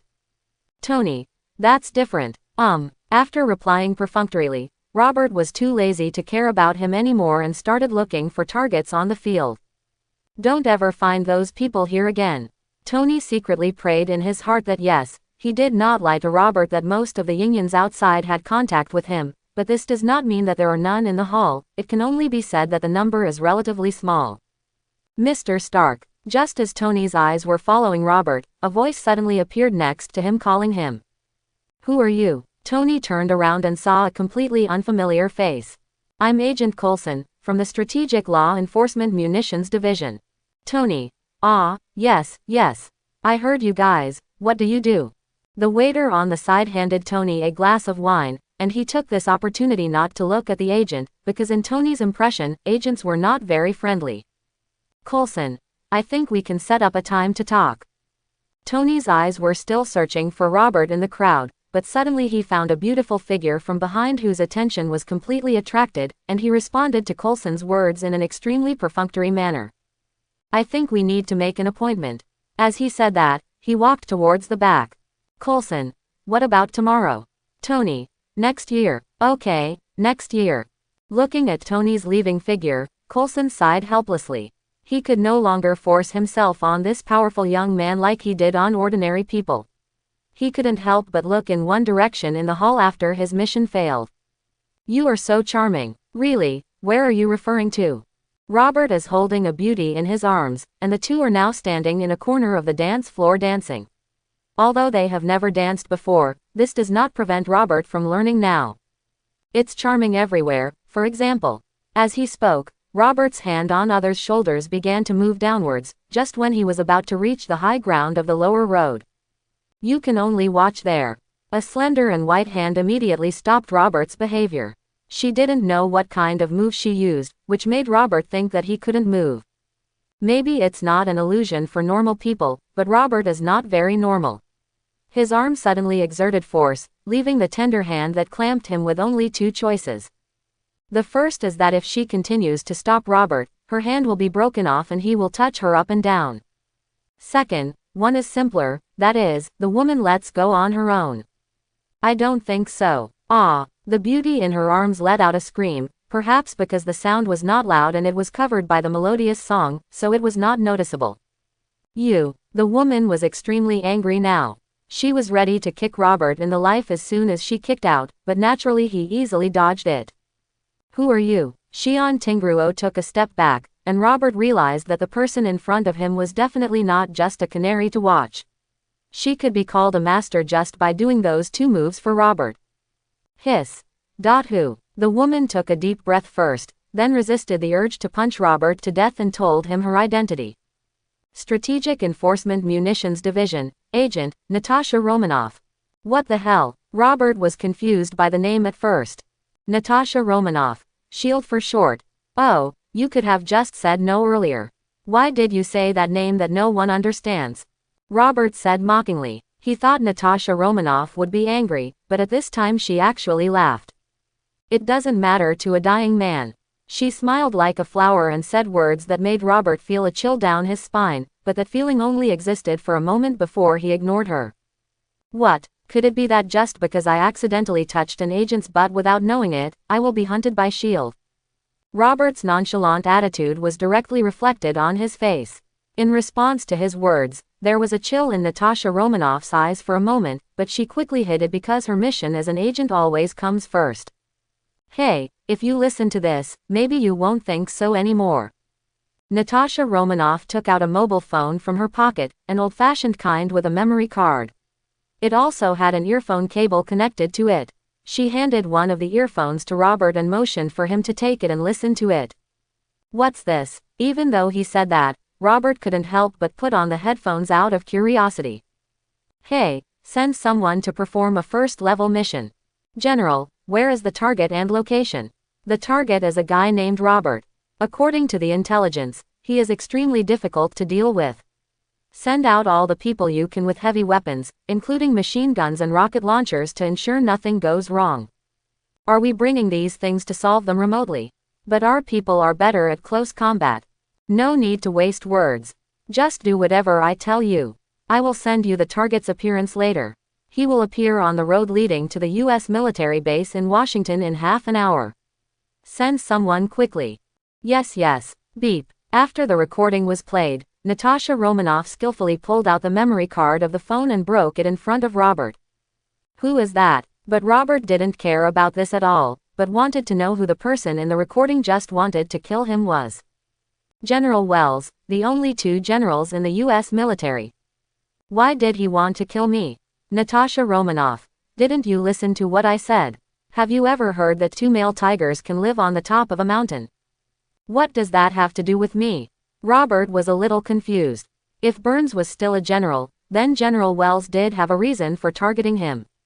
As the saying goes, one mountain cannot tolerate two tigers.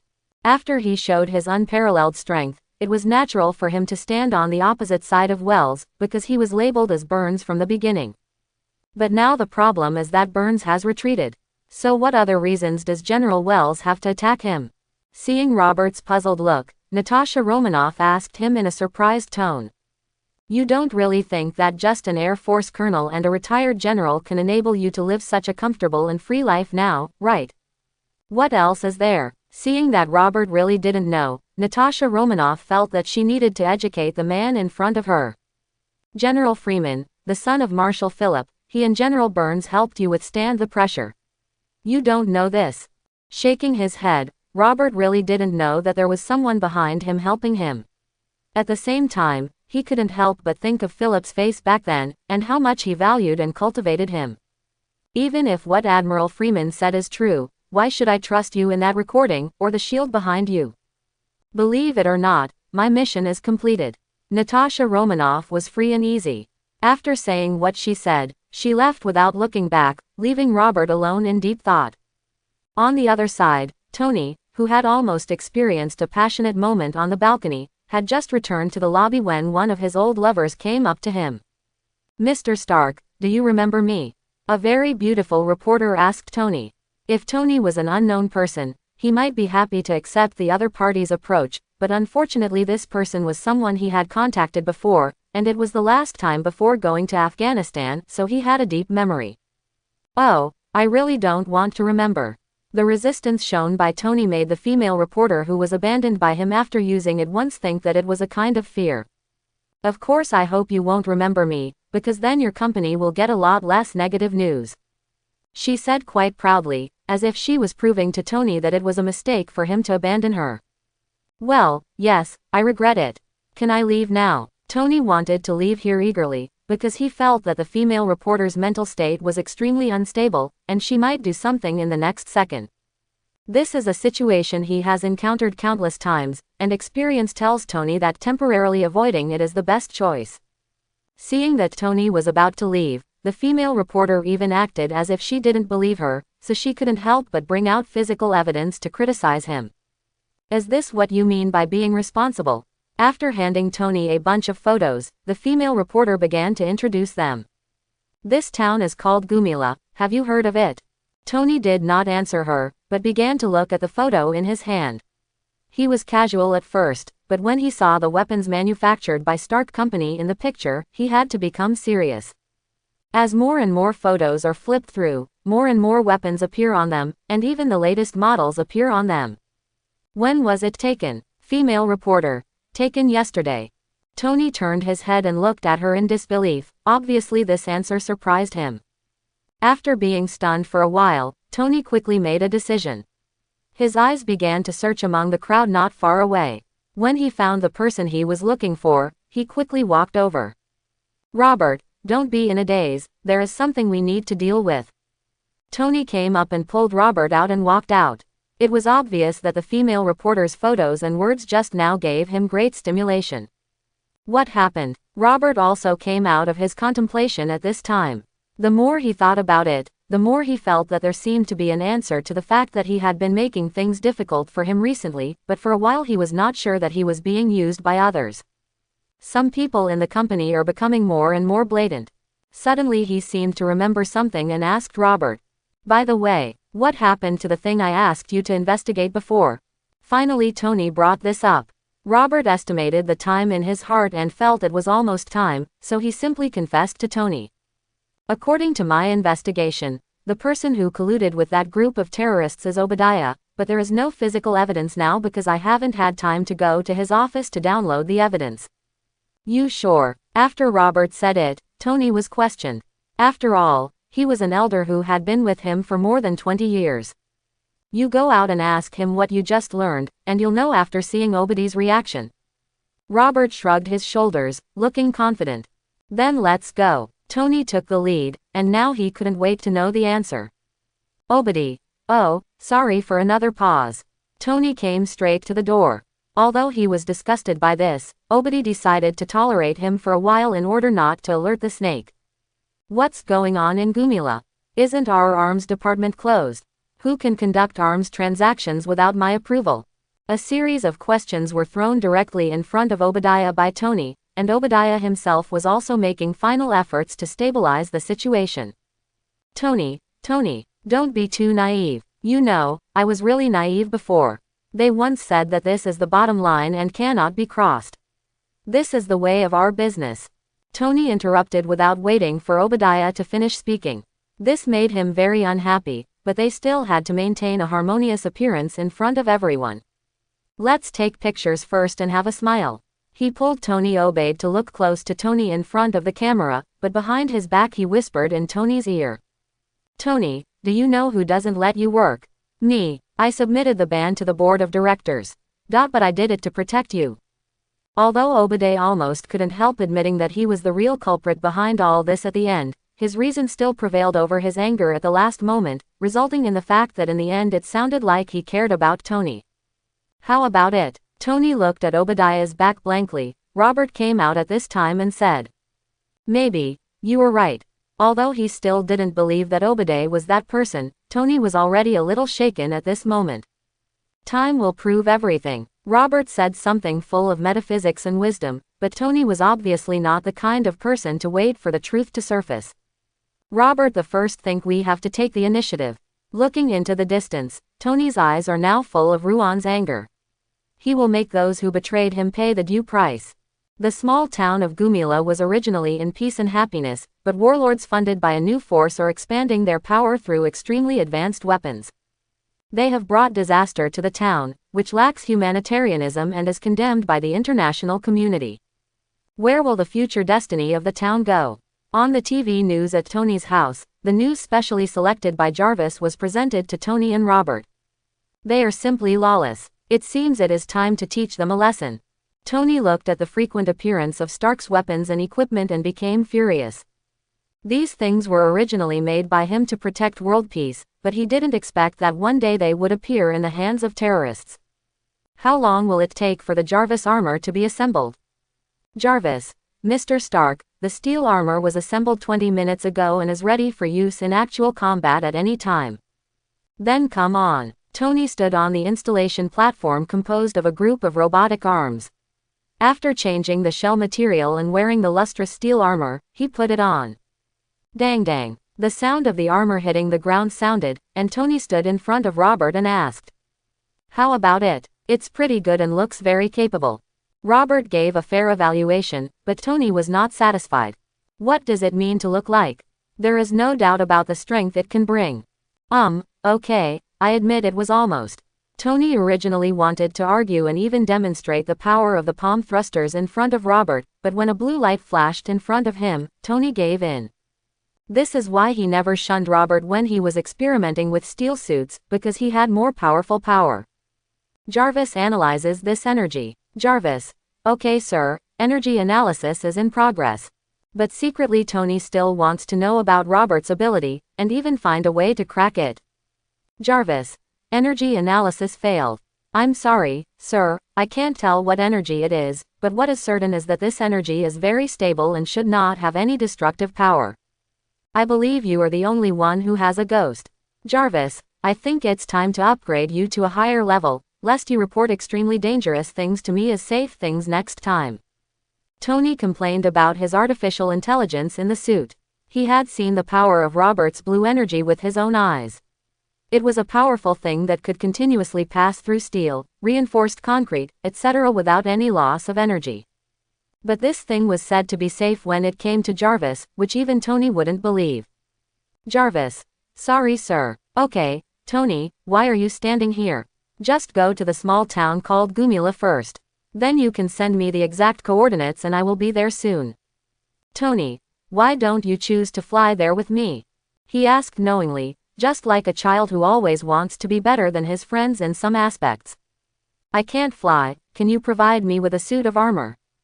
Robert expressed his disdain for Tony's behavior, and deliberately made a request that in his opinion Tony would not agree to. Yes, but I have to wait until I'm in a good mood. Surprisingly, Tony didn't refuse directly, but when Robert heard this, it was almost like a rejection.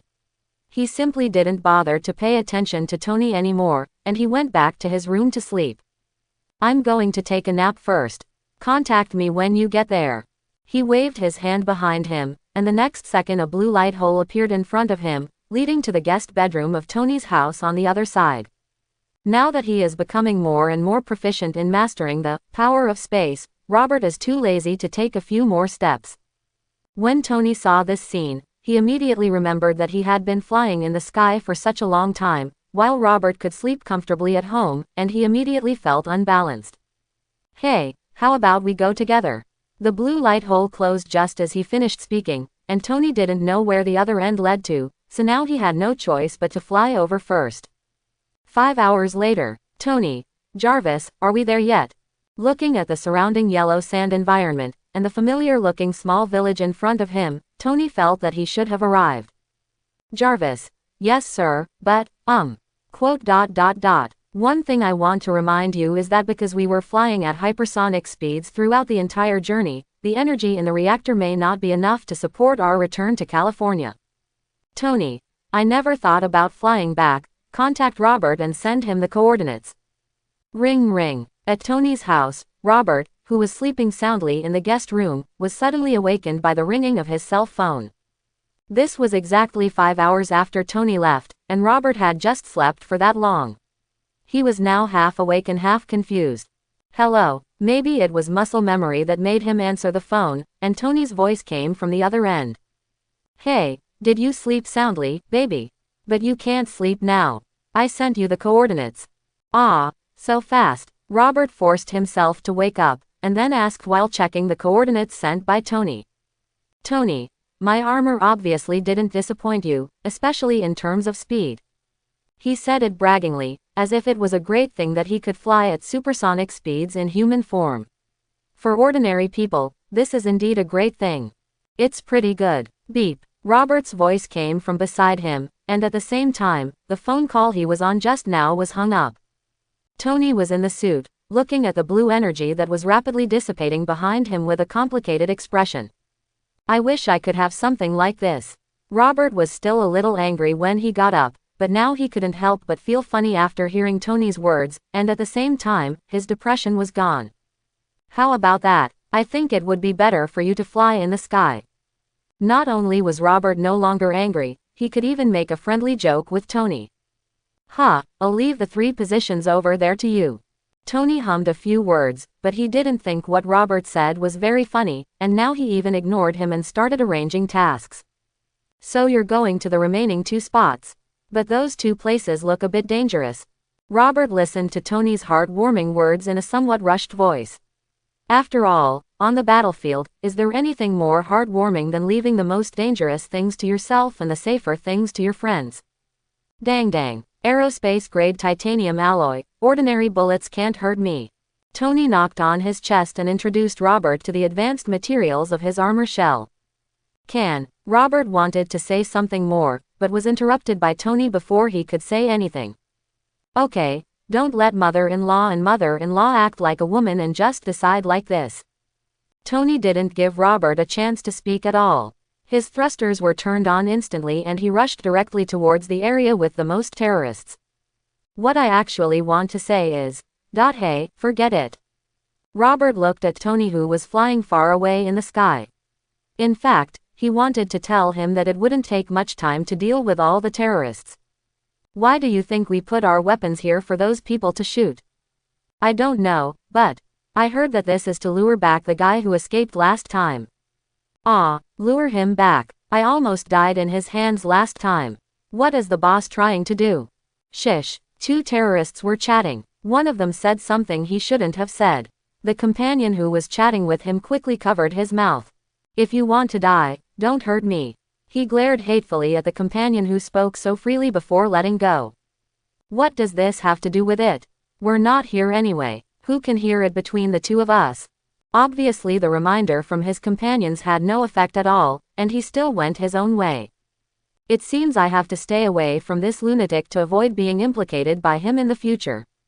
Looking at his disapproving companions, the slightly smarter terrorist thought to himself. He turned around and wanted to distance himself from him, but he was completely stunned by this transfer. What is that, Bo? There was a vague sound, and Robert looked at the 2 terrorists who had disappeared and the weapons they were guarding, and he nodded with satisfaction. What happened over there? Just now I saw a huge amount of blue light appear there.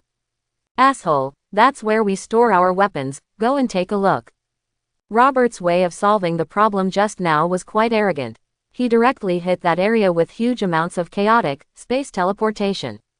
Everything in the hit area was swallowed up instantly, leaving only a huge amount of potholes at the scene. If the surrounding yellow sand hadn't quickly flowed into the cave to fill it up, perhaps there would be one more unsolved mystery here in the near future. Cully and the others are gone. Weapons are gone too. It's him. This is the only one here. Who are you? Several nearby terrorists noticed the anomaly and immediately surrounded them. They immediately checked to see if their companions had disappeared or stored weapons, but to no avail, and then noticed Robert standing not far away. I tell you again who you are. The leading terrorist had already picked up the weapon in his hand, questioning Robert and shooting if he disagreed with him, and the men behind him also followed suit. Ah, what are you talking about? The other party spoke the local language of Afghanistan, which Robert couldn't understand at all. Seeing these people shouting happily, he subconsciously wanted to hear what they were saying. Da. However, Robert's response was a series of bullets. Seeing that they did not understand what he was saying, the terrorists did not bother to ask any more questions and just opened fire. Oh, you are so rude. Bullets are fast, but Robert's power of space is used faster, and it fires instantly. Da. Several fire snakes swept towards Robert blankly. After seeing him suddenly covered in blue light, some of the terrorists even used grenades. 2 grenades were thrown away almost without hesitation. Arrive in front of him. Every inch of skin on the body is covered with the power of space, and now Robert has discovered a new way to use it. Boom. The sound of 2 grenades exploding sounded, and Robert had no scruples under the protection of the power of space. Because the shock wave and fragments were sent to unknown space before they hit him. 2 minutes later. What is this? Is that a person? The terrorists either ran out of ammunition or were stunned by the scene before them. What is the blue light in front of me? Is that the same person just now? This is the common thought in the minds of several terrorists now. Have you finished the fight? Robert didn't make any resistance from beginning to end. It wasn't that he couldn't use other tricks after using the power of space to cover his whole body, but that he wanted to test his newly discovered skill. Now that the enemy's attack was over, he was unscathed. This result undoubtedly satisfied Robert. Then you are of no use now. Ah, the terrorist standing at the back could barely let out a scream before he was swallowed by the space teleportation. It was not that he felt physical pain. In fact, the teleportation originally had no feeling at all. The reason for shouting may be because of the fear of the unknown. Just give these things to the aliens to play with. After dealing with the terrorists, Robert packed up all the weapons they had scattered and guarded one by one and sent them to the unknown space. That end may be the other end of the universe or it may be on the Earth, but the probability is extremely low. This next one will be a bit troublesome. Robert easily solved 3 enemy strongholds. Adhering to the principle of leaving no one or property behind, he packed them all and sent them away. But when he turned to help Tony solve the problem that was originally his responsibility, Robert found that it was not as easy as before. Because this group of terrorists is mixed with ordinary residents, it seems that they are forcing civilians to do something, and anyone who disagrees will be shot. Things are not easy to solve, but it doesn't seem that difficult. Robert murmured to himself, and then he saw his figure disappear from the place, and when he reappeared, he was already 1,000 meters away. Every man in his family must have a boy join the 10 Rings gang, otherwise he will end up like the man who was beaten to death just now. If you dare to resist, bang, Dad. The small terrorist leader who spoke in front of the villagers executed a villager who tried to resist again in front of everyone. Snort. After all, Robert arrived a step too late. He had been killed before he could stop the man. This made his mood instantly worse. He was too lazy to talk nonsense to these terrorists and just fired a few space blades. Forehead. Robert showed no mercy to anyone with a gun present. No matter which part of the body it was, as long as it was hit by the space blade, everyone would suffer a penetrating injury. A whole piece of flesh and blood disappeared directly. At first, some of the terrorists who were not hit were able to hum a few words, but that was just a flashback. After all, how could they survive when they were all bleeding profusely? Run. The villagers saw the drastic changes taking place at the scene. They thought Robert was not against them at first, and wanted to come up and thank him, but then they all turned pale with fright after seeing his brutal methods. I don't know who shouted, and the innocent civilians dispersed like frightened birds in an instant, leaving only a man and a woman at the scene, who seemed to be the wife and children of the man who had just been shot dead by the terrorist leader. Thank you. The woman did not run away like those people, but knelt down and saluted Robert with a pious look. Staggering his body position, Robert did not accept her kneeling. Although he could not understand what she said, it should be some words of thanks, which should be correct. Why? Looking at the boy standing beside his father blankly, Robert could only sigh helplessly. Benefactor, can you tell me your name? The woman raised her head as she spoke, but where was the figure of Robert who was in front of her just now? However, although no one was there, a pile of green dollars suddenly appeared on the ground. After the woman saw it, she bowed again. She knew who left it, and she had no way to repay it, so she could only express her gratitude in this way. Is it over with you? Tony looked at Robert, who suddenly came out just as he was about to destroy the weapon after finishing the battle, and asked in confusion. It has been solved a long time ago. If I hadn't seen you playing so well just now, I would have wanted to finish it quickly. While talking about Robert, he released space teleportation, and directly swallowed up the largest batch of weapons. He was too lazy to wait for Tony to set off fireworks. Jarvis. Tony used his artificial intelligence to scan in the suit, and found that just as Robert said, all the terrorists who were dissatisfied just now had been wiped out, and in some places not even the scum was left. How did you do that? Tony asked Robert in disbelief. If it weren't for the armor blocking it, his surprised expression would definitely be shown at this moment. I still have something to deal with, can you leave? But Robert was not in the mood to talk nonsense with him. He opened a space door, and looked at Tony and asked. No. Actually, you know I can fly back. As soon as he finished speaking, Robert's figure disappeared from sight. He actually left Tony where he was and left alone. Maybe you shouldn't have lost face just now. But fortunately, the battle just now was not long, and the energy in the reactor was just enough to fly back to the United States. Tony, what does it mean to save face? I really like the feeling of flying freely, okay. Listen Jarvis, if you can't say something nice sometimes, I might consider letting you return to your original form. Jarvis was intimidated by Tony's threat, and he did not dare to show how smart he was. In the next few hours, he tried to speak as little as possible to reduce the possibility of being affected again. Jarvis, why didn't you remind me just now and just let me go back with Robert? Why did you have to let me finish what I said? You can obviously close the external outlet. He was really afraid of what he was going to get. After flying in the sky for who knows how long, Tony finally broke out, but Jarvis was the only one present, artificial intelligence, so Tony blamed him at the time. That's true of Robert, can't he wait for me for a while? Of course, Tony did not let Robert go, and his complaints about him continued throughout the rest of the trip. Jarvis could only hide in the corner and dare not speak for fear of being noticed again. Cut. Are you really sure you're fine? Keeping sneezing is not a good sign. In the director's office at the top of the SHIELD headquarters building, Nick Fury involuntarily took a few steps back as if he was afraid of being infected by Robert's sneezing.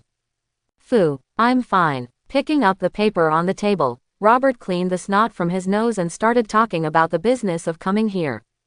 Is what Natasha Romanoff told me true? Which one are you talking about?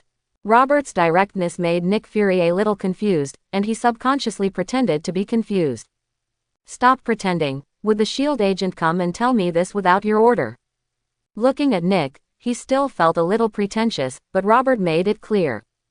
Is it true that General Wells wants to kill me? Looking directly into Nick's only remaining eyeball, Robert asked. Oh, do you have to say it so bluntly? Fury had a headache at this time. His original intention was to tell Robert that Admiral Wells was targeting him, and he also used this to imply that SHIELD and he were in the same group and were on the opposite side of Wells. But what Nick Fury didn't expect was that Robert would come directly to find out. This behavior made him look not like an old guy who had lived for decades, but like an impulsive kid. I don't have time to waste time with you, you just need to answer me now. Does Wells want to kill me, yes or no? Robert pressed forward step by step, further confirming Fury's stupid character. Yes, but even so, what can you do? The other party is a general who controls nearly half of the actual command of the US military. Robert's pressing steps made Nick Fury feel angry, so he simply gave him the answer he wanted. Fury now wants to see how strong Robert can be and how strong he can be. What's Wells' phone number? You don't want to call him to confirm whether he wants to kill you. Oh, my God, how could I meet a fool like you? Nick Fury was really shocked by Robert. He now wanted to open his head to see if it was broken inside. Maybe you can talk to me in a different way. A blue light and hole enveloped Fury, leaving only his face. Calm down. Just stay calm, okay? Nick stood there and didn't dare to move. He had seen the power of this blue light on the surveillance camera with his own eyes. Phone number, I don't want to ask myself again. Fury's answer was Robert's emotionless words. It was obvious that he was really angry now. Originally, he just wanted to live an ordinary life, but unfortunately some people insisted on messing with him, so don't blame Robert for not pretending to show off. Now the physical damage caused by hatred on his body has long been healed, and it is not an exaggeration to say that he is in peak condition. Nick Fury was sweating coldly, but he still made the call despite the threat of death, not because he was really afraid of death, but because he felt that dying for someone he also hated was simply not worth it. Ring ring. It was early morning in the Pentagon, and General Wells had just arrived in his office when his personal phone rang. He looked at the unknown caller, frowned, and then hung up. Doo-doo. Robert looked at the hung-up phone and looked at Fury with some doubts, but when his doubtful eyes fell on the other person's eyes, he felt that they were full of murderous intent. You can try calling again. Maybe Wells thinks you are making a sales call. If that doesn't work, you can try using my mobile phone. In order to gain Robert's trust, Fury specially added the last sentence, and it has to be said that the effect is remarkable. Then I'll believe you again. Robert dialed the number again, and a few seconds later. You'd better come to me if you really have something to do. If you're trying to sell some product, as long as you dare to tell me, I'll keep your factory closed tomorrow, no matter where it is in the world. As soon as he answered the phone, a low and arrogant voice came from the other end. Has this dog always been this grumpy before? Robert raised his eyebrows. What he just said was to Fury, but before Fury could respond, Wells on the other end of the phone got angry first. What did you just say? Explain to me immediately. If you can't satisfy me, be ready to report to prison tonight. Wells is a middle-aged man in his 40s. He can be a general at his age, and he is considered quite young for being a general. Originally, at his age, he had no chance of becoming an admiral, but thanks to Freeman's experience, his father, Marshal Philip, cleared many obstacles for his son. With his martial father paving the way, Freeman became a general at the age of 40. The family behind Wells also took advantage of this trend and went through many difficulties and dangers under pressure to send him there. As for why they didn't choose an old man who was highly respected in the family and more likely to be accepted by everyone to compete for this general, it was because an old general and a young and powerful one represented two completely different levels of meaning. Wells has been an admiral for many years. No matter who sees him, he usually remains respectful and even humble, but today he was actually called a dog to his face. Having held one of the highest powers in the United States for a long time, he has long lost the so-called awe. It is just a matter of words to deal with any ordinary person in this free country. Why don't you speak? You are mute. If you don't explain, my patience will be exhausted. Listening to Wells's extremely arrogant words, Robert had initially believed that this man was Wells. After all, the man who was always ready to put people in jail was incomparable to the man who was always ready to kill him. They say they are exactly the same. You are Wells, right? I heard that you wanted to kill me, so I called you now to verify. Not wanting to listen to the other party barking in his ears anymore, Robert decided to speak clearly. Quote, Who are you? Wells was just stunned and said in a normal tone, obviously he didn't care much about someone saying that he wanted to kill someone. In fact, Wells really didn't care either. My name is Robert, and I'm asking you again if it's true that you want to send someone to kill me. Wells, Robert, it's you. Yes, I sent someone to kill you yesterday, but I don't know why you hid and found you. But so what? Do you want to go to Freeman? Are you going to file a complaint there? Baby. Ha ha ha. Not only did Wells admit it directly without hesitation, but he also ridiculed Robert, as if he was telling him that he was targeting you and what could you do. Call. The restrictions on Fury were released. When he breathed a sigh of relief, Robert asked Wells directly. Where is your current position? Wells. My position. It seems that your courage is greater than I thought, but I really want to see how bold you can be. I will meet with the president at the White House in half an hour. If you have the guts. I mean, come to the White House if you have that. Don't ever make me look down on you, crybaby. Doo-doo. After Wells finished speaking, he hung up the phone, and Robert's eyes were already filled with blazing fire. You don't really want to go to the White House, do you? Oh, listen, don't do this. Calm down, he is obviously irritating you. Fury also heard the content of Zhang Kai's phone call, and Robert did not avoid him. Fury knew what Robert wanted to do when he saw the killing intent in his eyes, and what he had to do now was to try his best to persuade him.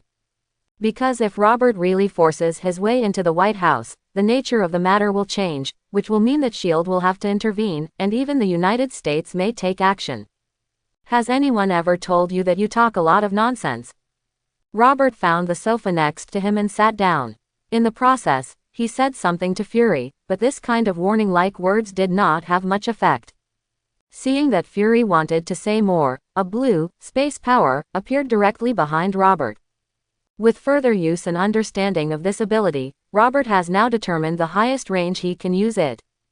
That is, when his physical body is at its fullest, he can use a huge, space teleportation that can cover half of the Earth. It doesn't take half the world, as long as it can cover the whole country. This is Robert's support. If someone doesn't want to die, he can take away everyone in the United States and bury him with him. After Fury saw the power of space behind Robert, he remembered the bad treatment he had received just now when he couldn't move, and he reluctantly chose to give up persuasion. After setting an alarm clock on his cell phone, Robert certainly wouldn't just wait there. In fact, he still had things to do. Thank you for the phone number, Fury. I hope it's best if we don't meet each other for a while, what do you think? Robert spoke to Fury in a half-threat and half-reminder, meaning that he did not want him to get involved in what was about to happen in the White House. Oh, of course, don't worry, we won't be able to see each other for a long time in the future. If I want to. Fury naturally agreed in person, and Robert did not investigate whether it was true or not, because he now had no scruples. Remember what you said, Fury. Entering the space gate, the other end leads to the Stark Company's administrative building. Fury watched Robert leave, and waited there for a few seconds until he confirmed that he had completely left. Hey, immediately mobilize all the action teams to the opposite side of the White House, and notify the president to get down to the underground command room immediately, quick. Yes, sir, Fury shouted at the other end of the phone. After making these arrangements, he was still a little worried, so he decided to go there by himself. Hello, sir, do you have an appointment? A beautiful receptionist from Stark Company asked Robert politely. Oh, there is no appointment. I am Tony's latest security consultant. I have something urgent to report to Mr. Obady. Please tell me the location of his office. Robert said with a serious face, and he was indeed telling the truth, but the front desk would not believe his words, so she still had to call to verify. Please, wait a moment and I'll ask right away. She answered Robert politely while reporting the situation to the leader. Okay. Originally, he wanted to wait here for a while, but suddenly, Robert discovered that a map of the rooms and departments in the building was hanging on the wall not far away, and Obady's office was also listed. Raised his brows. I guess there's no need to bother now. Robert said something to the front desk person and walked towards the elevator regardless of whether the other person heard him clearly. Hey, supervisor, I have a person claiming to be a new security consultant who wants to find Mr. Obady. What security consultant? Let him answer the phone and take a look. Okay, where's the people? The front desk looked around but couldn't find Robert, but it was strange that she could find it now, because Robert had once again used an extended skill of space power, called space invisibility. I saw that all the surrounding space was distorted for a while under Robert's call, and then his figure was completely hidden. To actually enter Stark Company, you have to pass through a gate, where you need to swipe your card to enter and are guarded by security guards. After entering, you can choose to take the stairs or take the elevator up. Robert walked over in front of the security guards, and no one could detect his presence.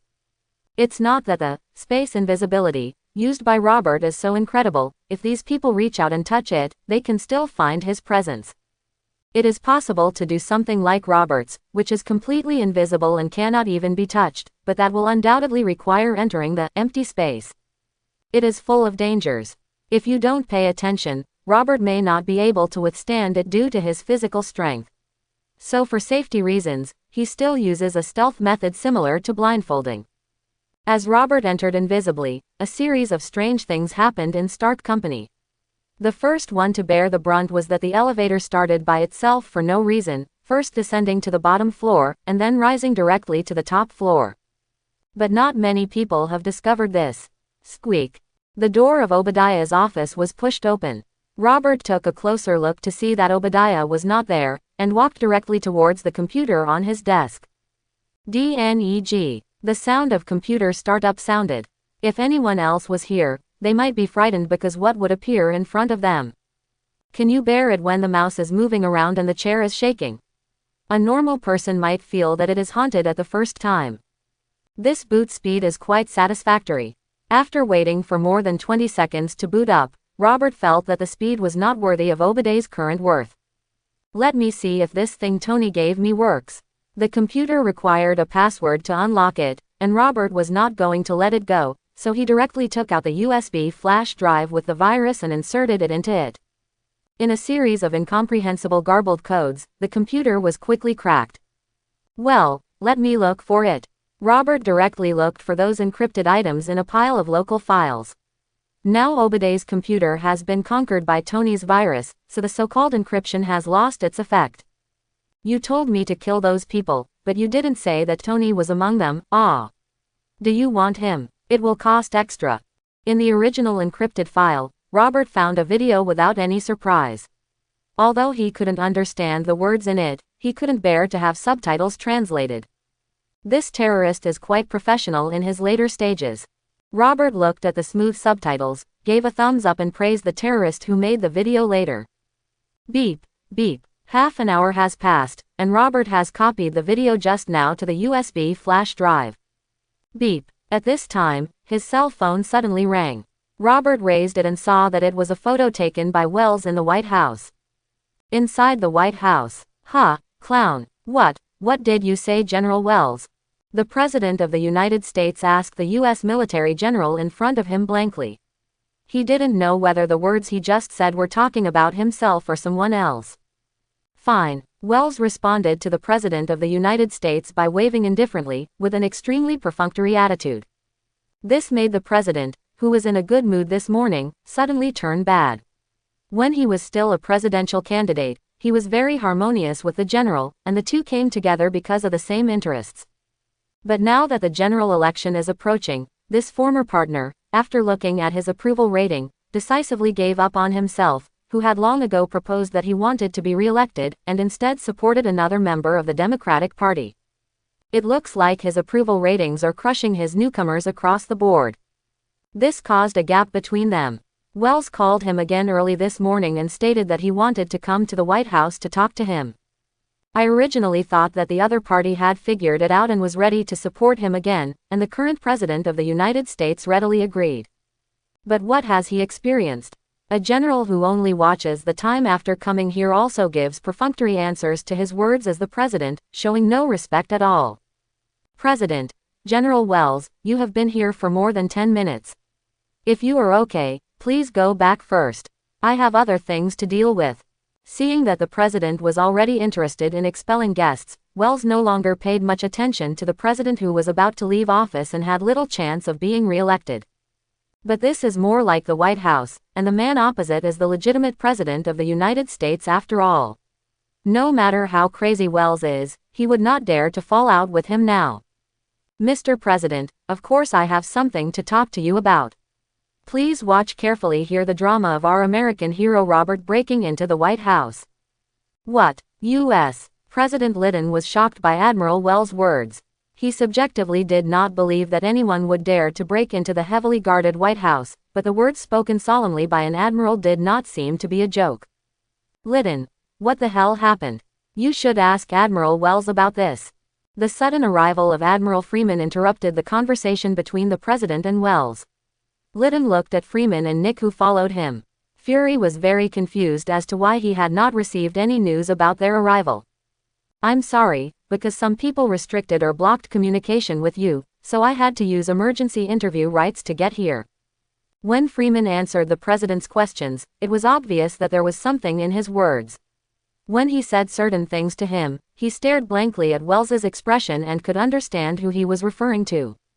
Admiral Wells, I think you need to explain what happened. Lytton was not stupid either, he had clearly received Freeman's hint. I also received in advance that Colonel Robert was betraying the United States and intending to attack the White House, so I took action as a last resort. Lytton, why did he? Freeman, you put. President Lytton and Freeman spoke almost at the same time, but their voices were both interrupted. By Mr. President, a suspicious person is approaching the White House. Please be prepared to enter the underground bunker to prevent any subsequent situations. The senior agent responsible for protecting the White House transmits the voice directly to the Oval Office through an emergency line. Lytton picked up the phone and was about to tell the agent that he could try talking to Robert, but Wells spoke first. You and your agents have withdrawn to protect the president. The military has arrived and they can solve everything. Seeing that the president, Freeman and others clearly had different opinions, Wells stated his reasons. If he did not force his way into the White House but chose to enter amicably, the military would never have fired first. Wells's words were reasonable and well-founded. Freeman couldn't think of any reason to refute it, so he could only hide it at the moment. At the same time, Freeman also hopes that Robert can make the right decision.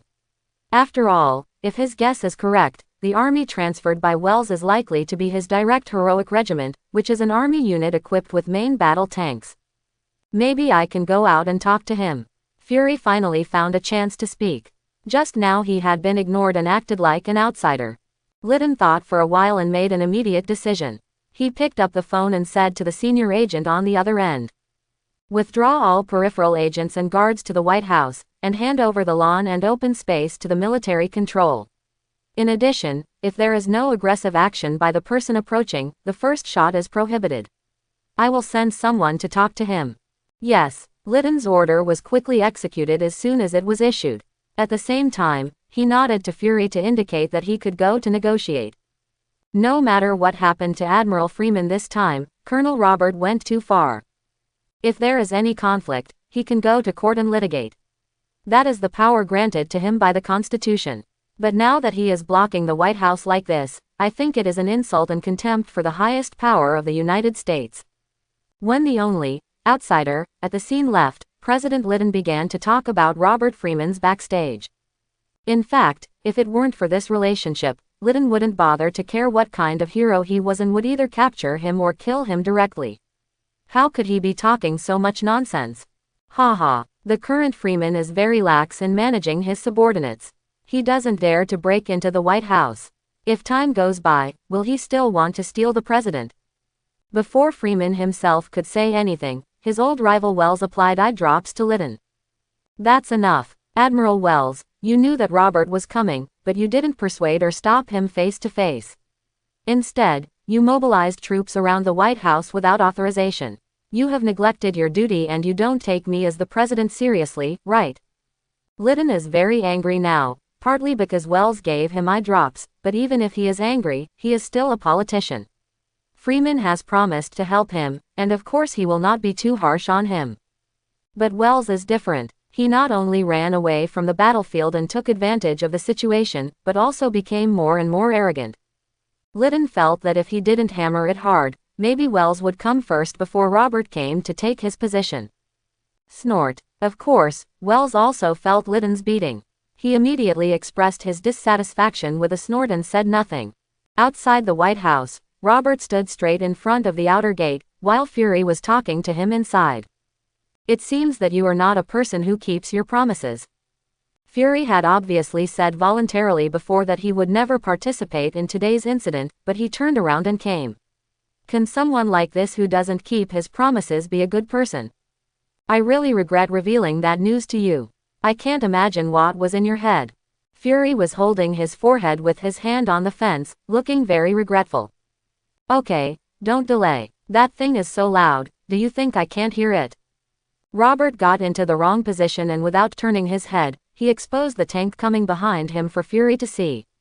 He used the most practical actions to tell the other person how normal his ears were.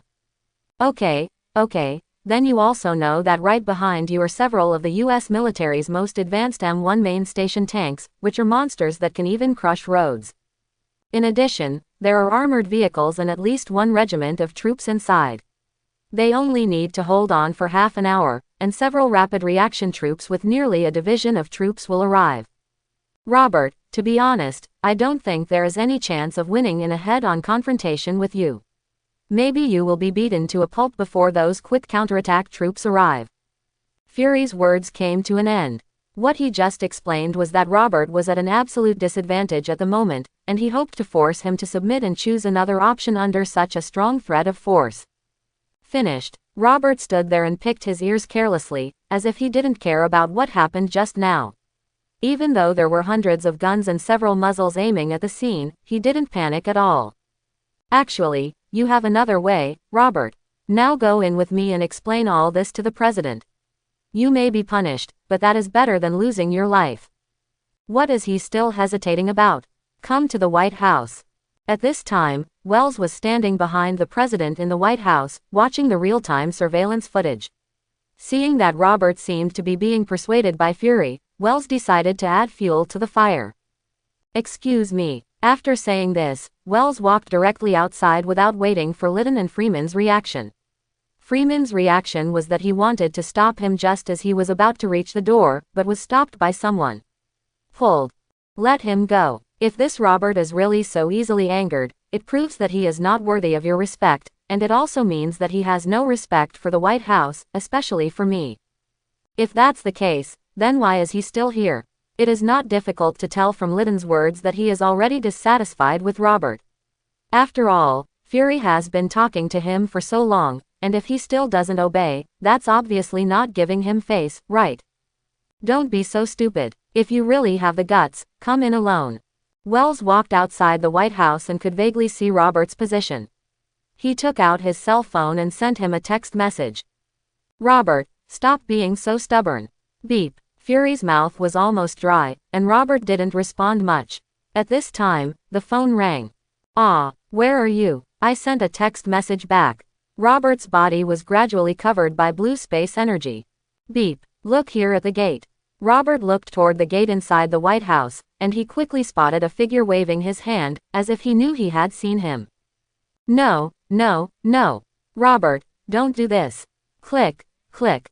Seeing that Robert was completely covered in blue energy and his whole body was emitting blue light, and the sound of soldiers loading their weapons who noticed something strange could be heard around him, seeing that the conflict was about to break out, Fury quickly said. Fury has one last question for you. The troops present now should all be brought in by Wells, right? Nick. Fury. Yes. Why do you ask this? A blue energy rushed straight to Fury's face, and he was swallowed by the space gate before he had time to dodge. The reason why it is called a door is because Robert set the location on the other side, which is the SHIELD headquarters. Sir, he launched an attack and seems to have killed one of our negotiators.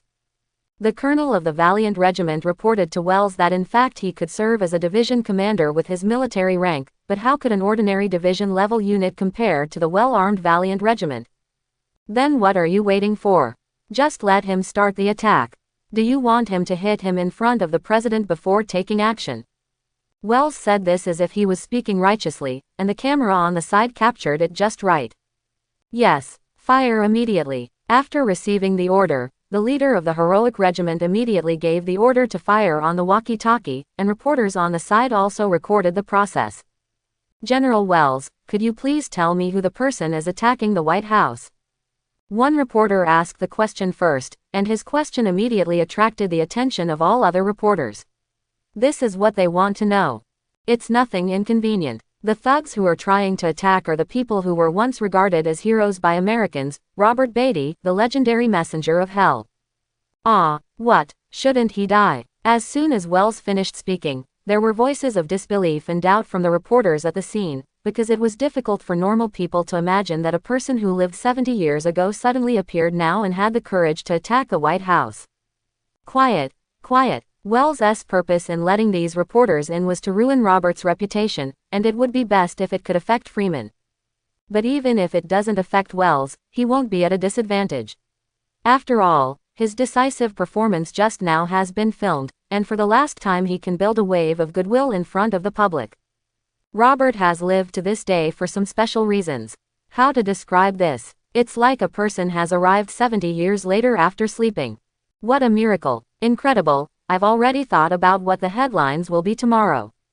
It's going to be a big hit. The reporters' enthusiasm was ignited, and Wells was very satisfied with this, so he immediately prepared to casually talk about the generous treatment Freeman gave him after Robert woke up. In fact, Robert's treatment after he woke up was not low.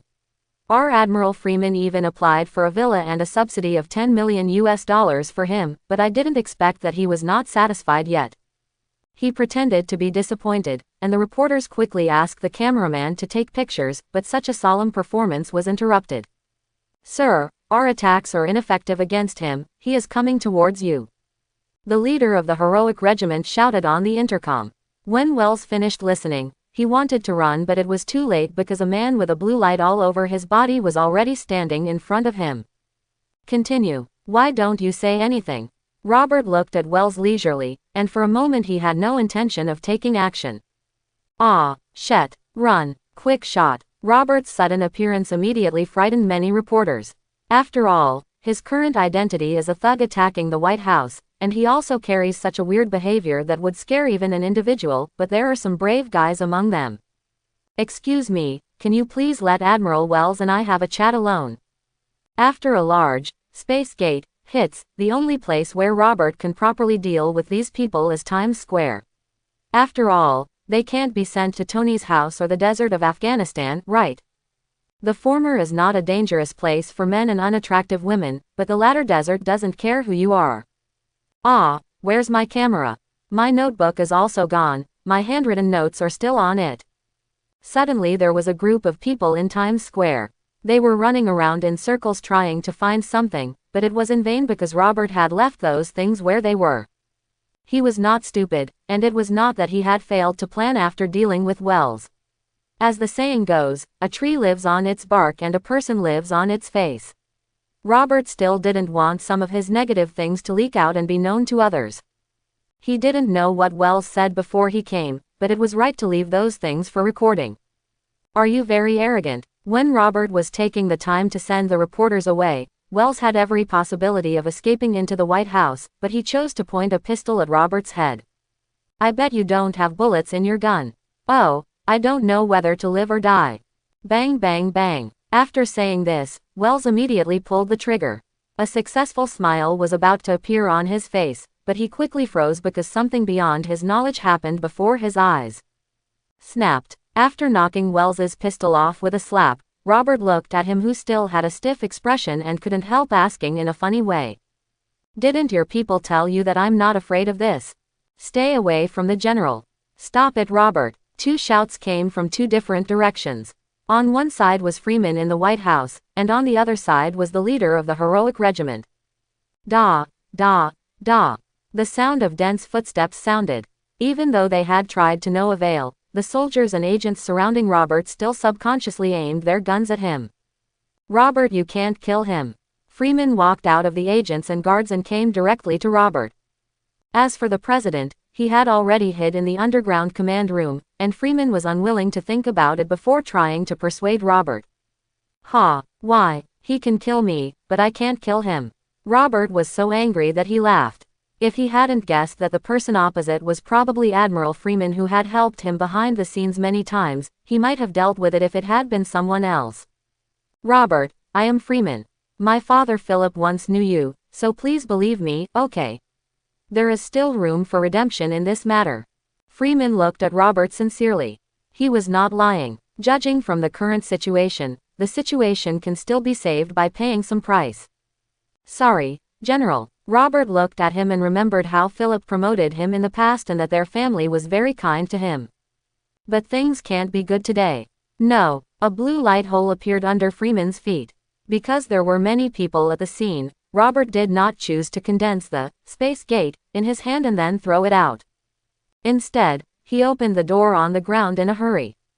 Due to gravity, it is almost impossible for humans without wings to escape. He killed General Freeman and opened fire. Upon seeing this, the leader of the heroic regiment quickly issued the order to fire. As he spoke, he intentionally or unintentionally moved towards Wells, who was quietly escaping, and tried to block him. Countless bullets slanted towards Robert's outer layer of protection. It couldn't be said to be scratching, because those things didn't hit him at all. Asshole. Fake. How can we fight this? The useless output again made many American soldiers give up the attack. Some of them were so angry that they threw their empty rifles on the ground and took out cold weapons to subdue Robert. Rumble. The M1 main station tank also stepped onto the lawn of the White House at this time. It pointed its muzzle at Robert. Even though it had already tried that the shells could not hurt him at all, it still aimed at him. Leave before I get angry. Perhaps it was because they did not take action from the beginning to the end that these American soldiers swelled. After Robert finished speaking, they not only refused to retreat, but even rushed up to hit him with cold weapons. Surrounded by American soldiers who wanted to attack him, Robert couldn't help it, especially when he saw Wells about to run into the White House. He completely exploded. Humph, I'm giving you face. I saw that the space around Robert as the center began to distort, and eventually even cracks were torn out. Those closest to him who wanted to attack first had the best luck with missing arms and legs. Ghost. Bang, a gunshot sounded. Shut up and stay in formation. The strong smell of blood instantly filled the air, and a blood river had begun to take shape on the lawn of the White House. However, the heroic regiment is worthy of being the elite of the U.S. military. When faced with such a terrifying scene, only one or two people panicked. After the leader of the regiment killed a screaming one, they actually reorganized their formation. Wells, please don't leave. I have something to say to you later.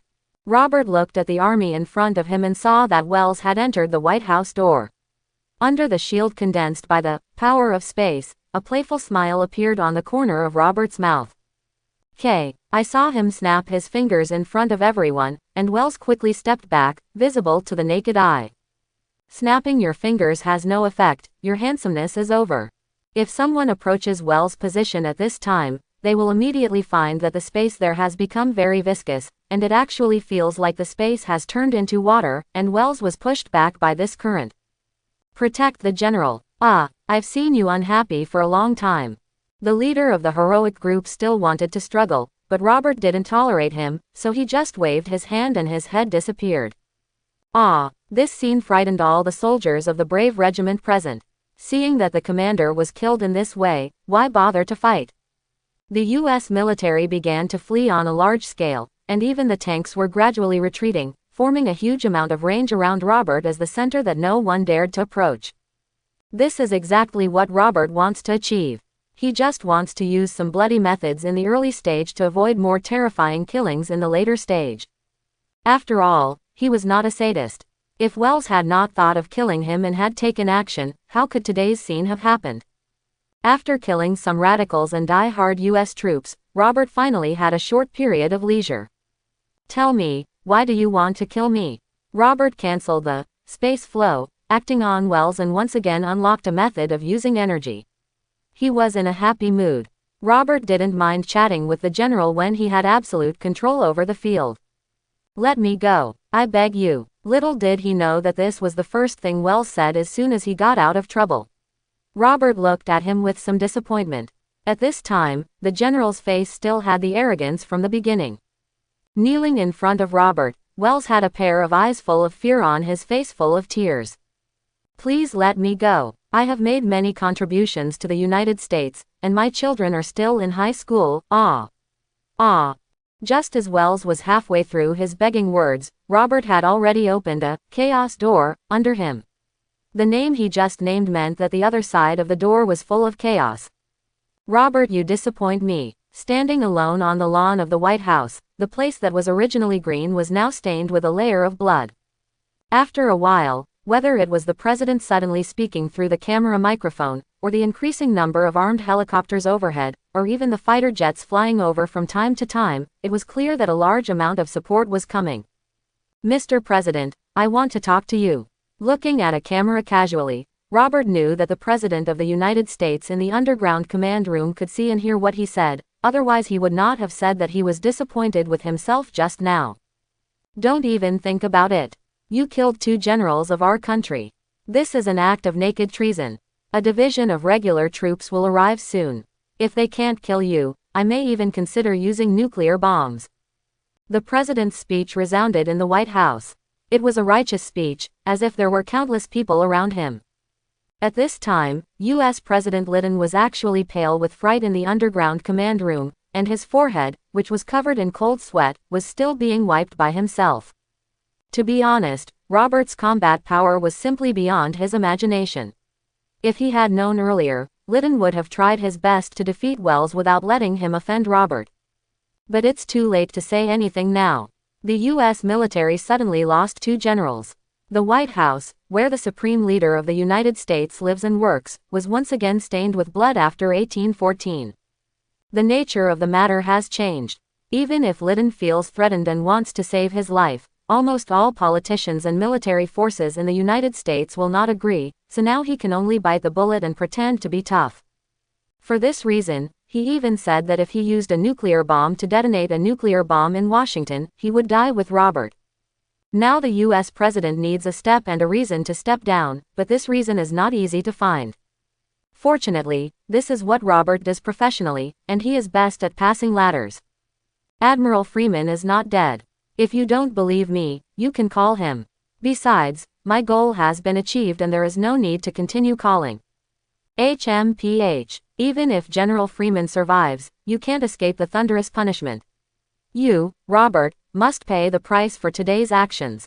Lyndon was actually happy to stop the conflict with Robert. After all, he was at the center of the battle, even though he was protected by a fortress deep underground. But it would be false to say that he is not afraid. Judging from the combat power Robert has shown, he may really be able to fight all the way to the ground.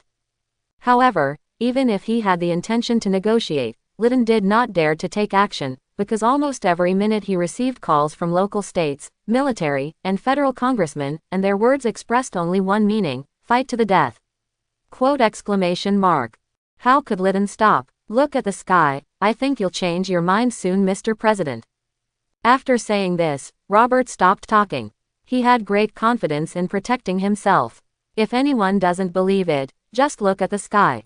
The originally dazzling sunlight was blocked by a wall of blue light, but now it can be seen all over the United States, even on its borders with neighboring countries. If someone stands in space now, he can more intuitively discover that the entire territory of the United States has been covered with blue energy, which would make people involuntarily awe like the power of the gods. What is that? What's wrong with the sky today? Why is there such a strong light in the sky? People all over the United States have seen strange blue lights in the sky. They cannot understand the situation and are driven by curiosity to go out of their companies or homes to check it out. The president's phone in the White House safe room was almost buzzing with calls. The first one was the Weather Bureau's report of abnormal weather. Then the military called and said that the disappearance of many high-orbit satellite signals was suspected to be caused by blue light in space. What on earth did you do? What is this thing in the sky? What does it have to do with you? The president roared through the surveillance camera and asked Robert that he was indeed the one who made the thing in the sky, and he paid a lot for it. From the small wounds that constantly appeared on his body, they healed quickly and then tore again. Over and over again, you can get a glimpse of it and see the whole picture. Maybe you can talk to me in a different tone. The pain in his body made Robert uncomfortable. He was not in a good mood now, and it got even worse after being yelled at by Lyton. What do you want to do? Bang! Lyton, who was directly pulled up from the ground by Robert using the power of space, seemed to be in shock. He was thrown to the ground before he understood what happened. Your tone is pretty good now. Robert gave Lyton a smile, but because it was under protection, others could not see it. What ordinary people could see with the naked eye was only a man standing there emitting blue light. How dare you do this? I am the President of the United States. Lyton had come to his senses at this time. He immediately stood up and straightened his clothes. Although he was afraid, his dignity as a leader prevented him from showing it. That thing can kill us all. If you don't believe it, just send your people to try it. From now on I will push it down at a speed of 100 kilometers per hour. Before the United States is destroyed, I hope you and the politicians behind you can give me a satisfactory answer. Seeing that the president was pretending to be strong but his trembling legs undoubtedly betrayed him, Robert didn't care about what he just said. For such face-conscious people, if you want them to bow to someone openly, unless they are prepared to be entangled or to completely kill the other party, it is better not to push them too hard. Robert explained to Lyton in a calm tone. He no longer acted like the president. He forcibly controlled his trembling legs, wiped the cold sweat from his face, walked aside and started to make a phone call. On the other side, Tony, who had just flown back to the United States, was also stunned by the scene in front of him. Oh my God, can anyone tell me what's going on? The figure that stopped advancing, Tony was hovering in the air wearing a steel suit, looking at the endless blue energy in the sky in front of him, and asked in shock. Jarvis. Sir, according to analysis, the possibility of what you see in front of you is not a natural phenomenon is as high as 99%. Tony, you don't need to analyze this. I can analyze what you said with my naked eyes. What I want to know is what the blue energy is in the sky or space. Is it dangerous? Okay sir. Jarvis, an artificial intelligence, can sometimes feel embarrassed. 1 minute later. Sir, the analysis is complete. The energy in the sky is highly consistent with the one used by Mr. Robert, and the similarity is 100%. Robert, what is he doing? Does he want to destroy the world? Tony was shocked in the armor.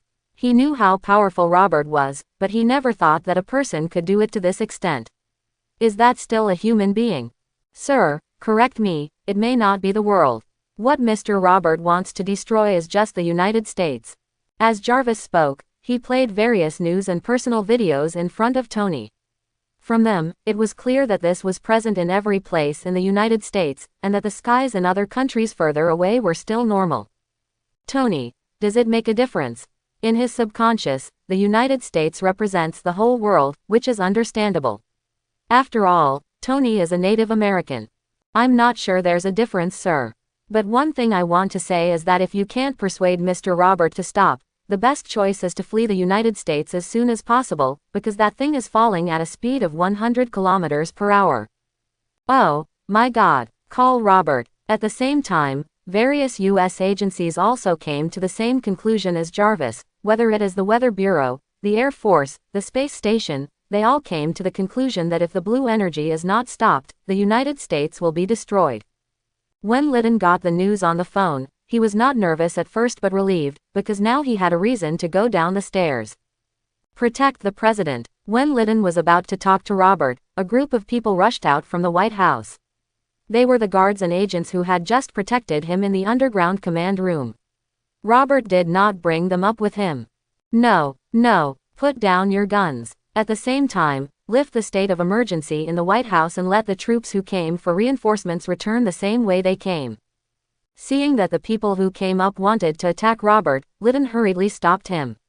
His last few phone calls had already reached a consensus with the top families and forces in the United States, that is, the entire United States could not be ruined for a Wells. Countries built by capital often only look at interests and not emotions. When Robert was able to challenge the entire powerful class and killed one of their representative figures, Wells, he was naturally surrounded by all these people.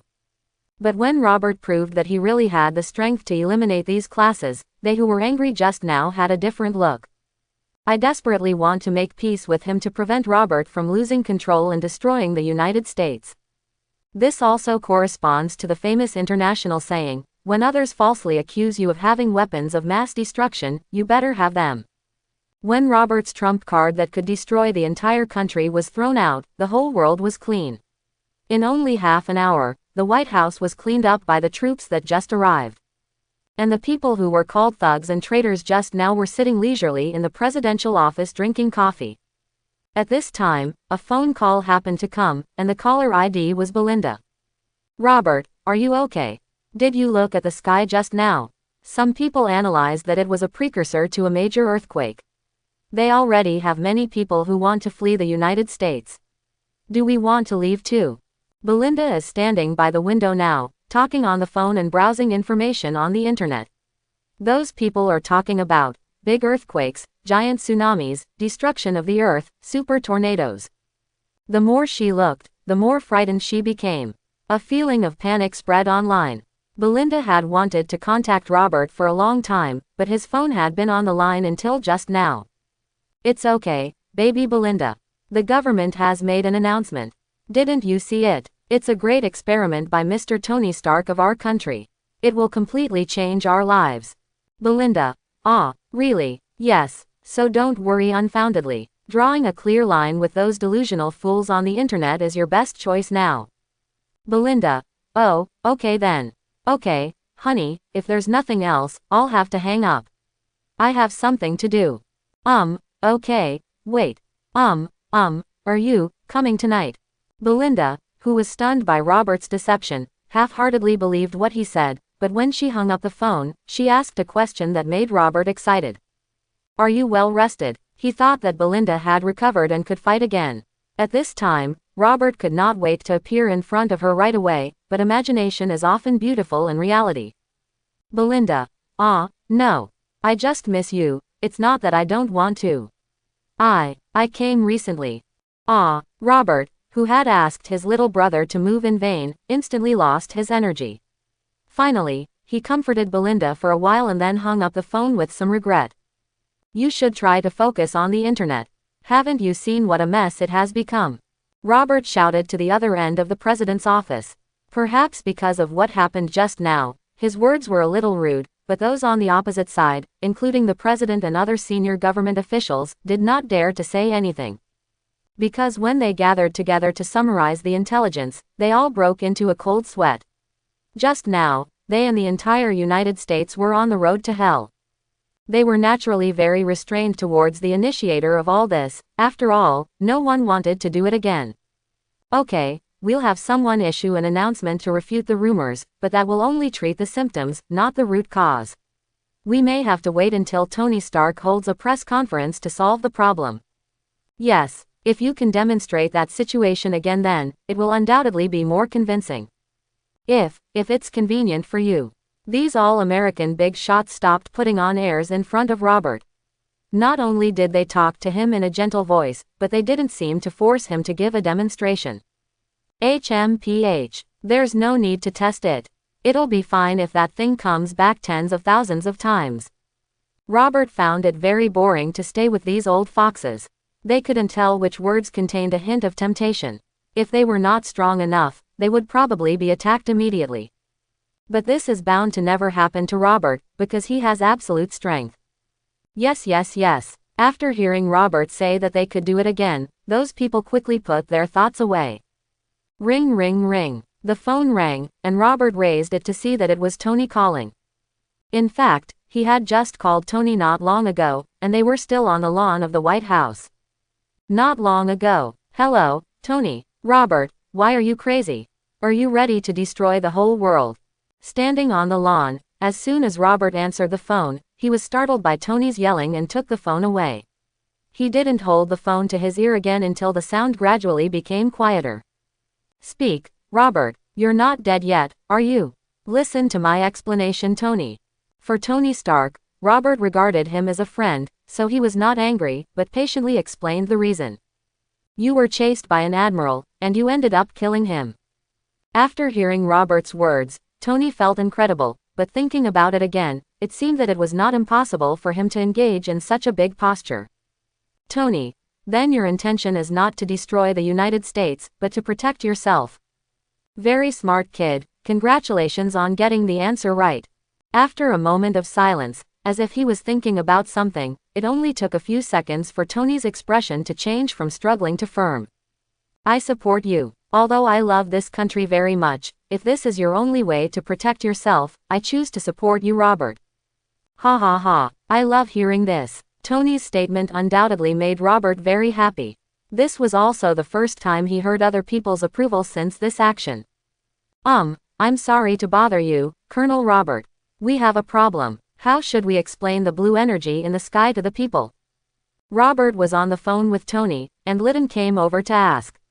He was really forced to do nothing, mainly because if he didn't explain the phenomenon just now and stabilize the situation, there would probably be a wave of panic-induced escapes in the United States. The first ones to run away are undoubtedly the rich and tycoons. Their escape will undoubtedly take a large amount of the country's wealth with them. Undoubtedly, the sooner this issue is explained, the better. How do I know how to explain it? Aren't you the best at making up stories? Why don't you just make one up now? Robert stood aside with a completely indifferent attitude. After all, he didn't care what happened to the United States. Explain what? Tony asked on the other end of the phone, but Robert's eyes suddenly lit up.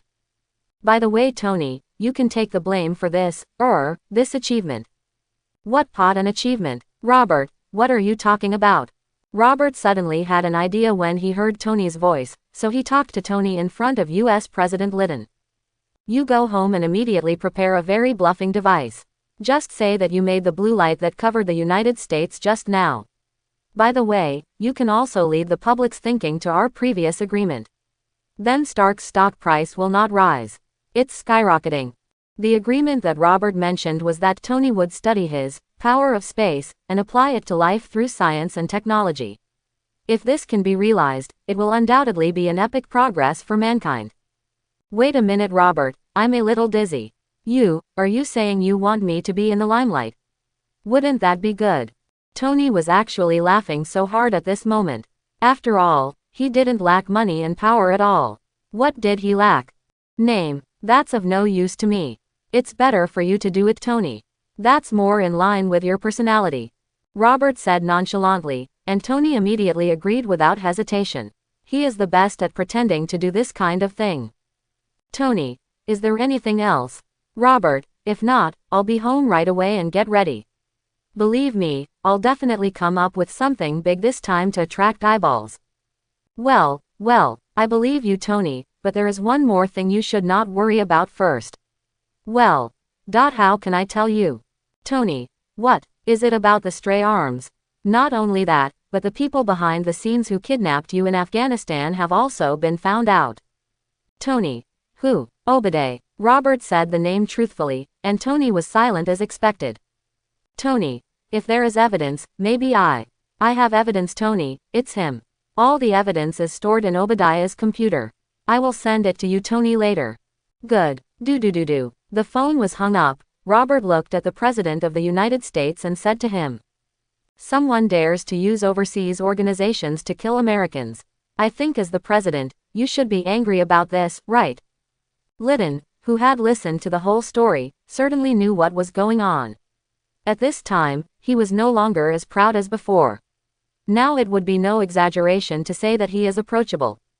Lytton, I heard it, Colonel Robert, Obadiah, right. I will send someone to arrest him immediately. Well, okay, now let's talk about how to write a story. Lytton, no problem. Robert is really right. Making up stories is really his strength, especially in deceiving the public.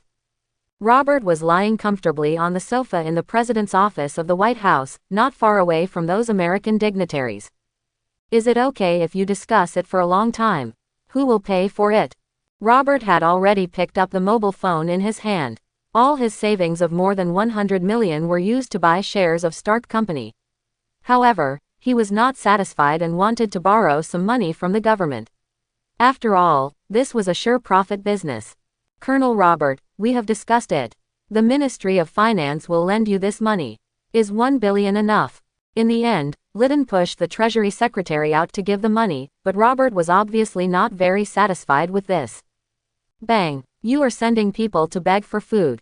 If you give me 1 billion directly, it will not be considered as a loan. It will be regarded as the government compensation for my mental losses. The Minister of Finance felt that the nature of the businessman made him want to bargain, but Robert interrupted him directly. In addition, you have to lend me $5 billion. This is considered a loan. I will pay it back when I make money. That's it. With a wave of his hand, the finance minister involuntarily returned to the team just now. At this time, Robert showed almost magical power to suppress these old foxes. All right. The Minister of Finance only agreed after getting secret nods from the people around him. There was no way they could do it. They were really afraid that Robert would go crazy and kill them all. Compared with this money, it was nothing. That's right. After getting an answer that satisfied him, Robert stopped making trouble. After all, if the politicians who were composed of capitalists did not dare to offend him openly, they could not guarantee that they would not resort to such dirty means as poisoning. Robert's health has always been a weakness. The reason why he had to kill Wells before was entirely because he was frightened by the secret covetousness of a U.S. military general. If he just got some strong poison, he might kill Robert. Okay, Colonel Robert, the money has been transferred to you. Kindness. In the White House office, Robert concentrated on buying stocks, while those old foxes hid outside the door and whispered. He's really gone too far. He's so blatant, and he doesn't take the president of the country seriously. A radical expressed his opinion indignantly, but President Lytton, who was forced into it, was not happy. Why didn't you say it in front of Robert in there just now? Forehead. One sentence made the man mute. He actually had the intention of secretly venting his anger. After all, these high-ranking officials who were accustomed to being pampered would not give in easily before seeing the terrifying strength with their own eyes. Although this radical faction was suppressed, some people were still unconvinced because they had not seen it with their own eyes. Okay, stop testing each other. Robert's strength is undoubted. He will demonstrate this to himself in a moment. If any of you don't like him, please declare war with him in the name of your own family, and never involve the United States again. Lytton saw that there were still people who did not know how to live or die, so he simply separated their interests from the United States. He wanted to see if these people would have the courage after this. Then let's wait until he shows off his strength again before making any plans.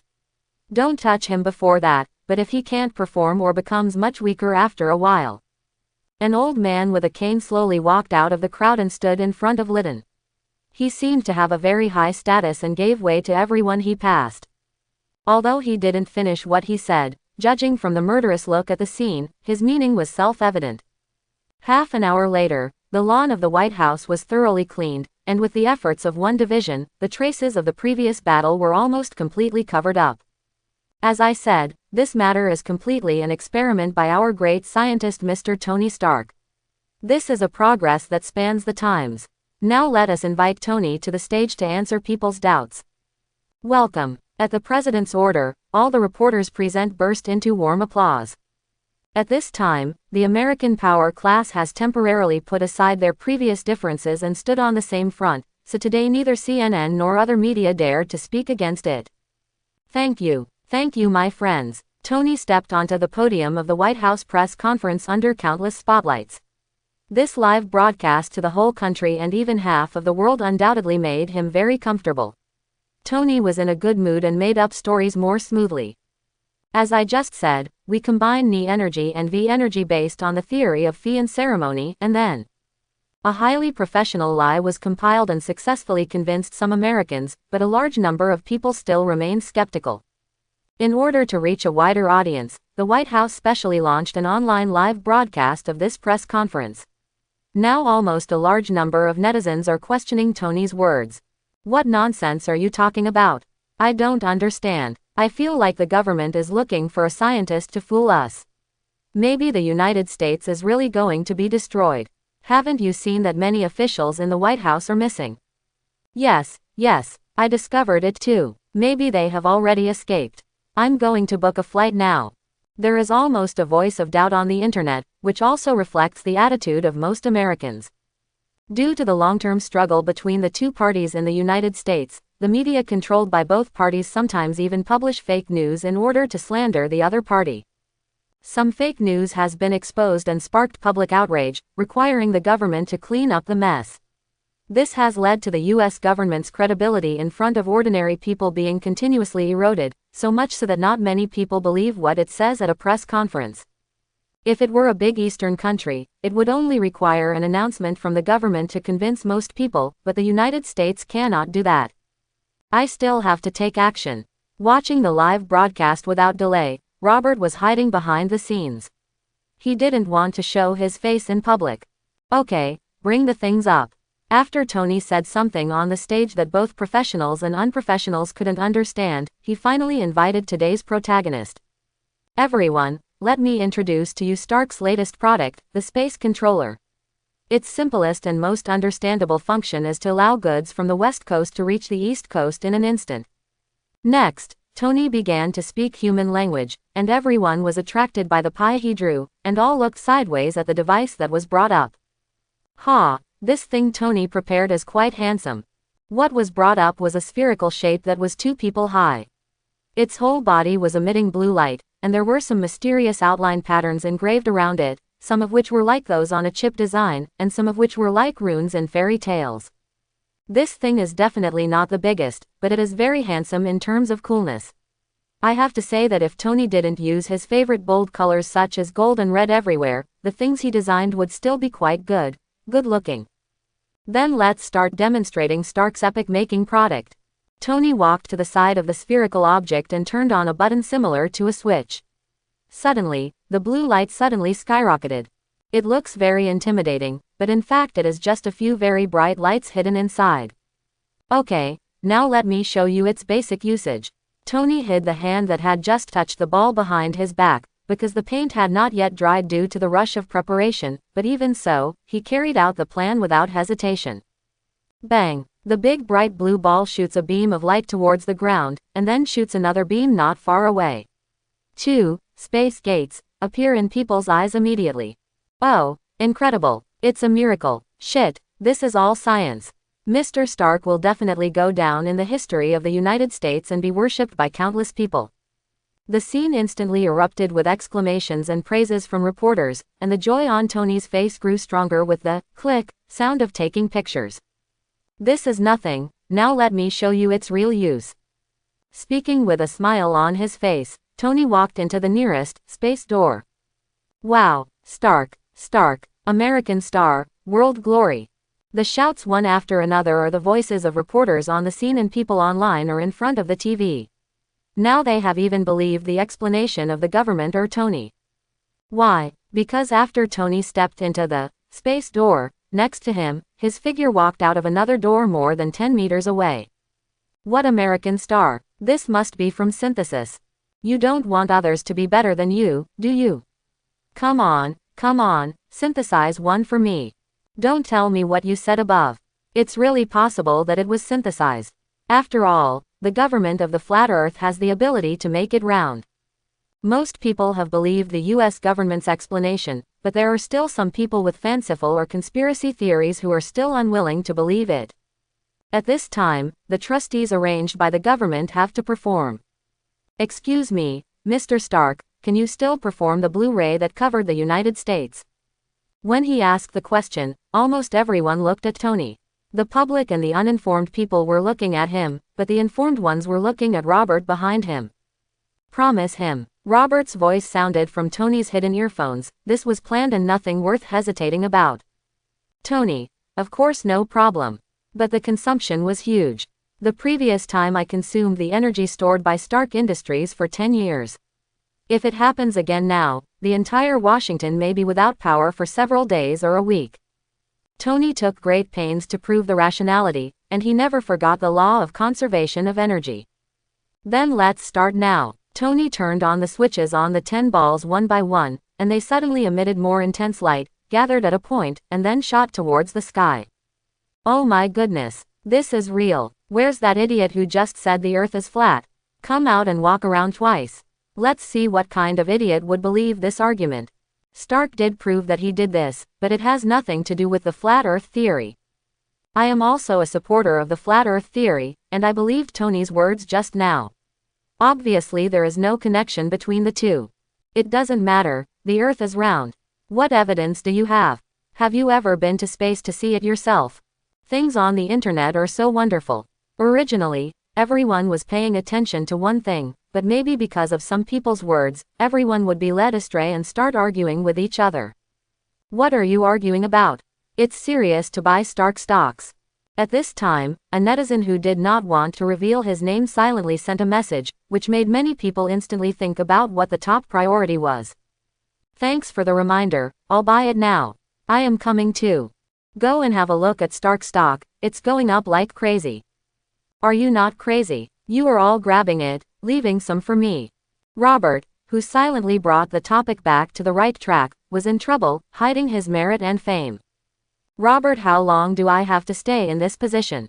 Tony's voice came from the headset, and Robert remembered that he should have collected the power of space from the sky 10 minutes ago, but he was so absorbed in looking at his phone that he forgot. Oh, right now. As soon as Robert's energy was withdrawn, the power of space in the sky disappeared instantly. Tony finally ended the action he had planned to use to show off at the beginning. Unexpectedly, Robert was 10 minutes slower than expected, causing the scene to become awkward. Embarrassing. Good. Pa bang bang. I don't know who took the lead. Warm applause erupted at the press conference. The reporters in the audience were all happy about the progress of their country, but a group of people swallowed subconsciously. Gudong. How strong is this Robert? The result of the demonstration just now came out. Now Litton's hand is within the scope of the blue energy. It is still all over the United States, and it is still so unsolvable, but it lasts as long as 15 minutes. It seems that he is really not someone who can be easily offended. Why? At this time, no matter which faction the American senior officials were, they were completely convinced. They no longer had the idea of punishing Robert, but instead began to think about how to win over him. HMPH. Wells went too far. He almost caused the United States to lose such an important figure because of his willful behavior. Quote. Yes, he and his family must pay the price for this. That's right. Some high-level officials immediately took action.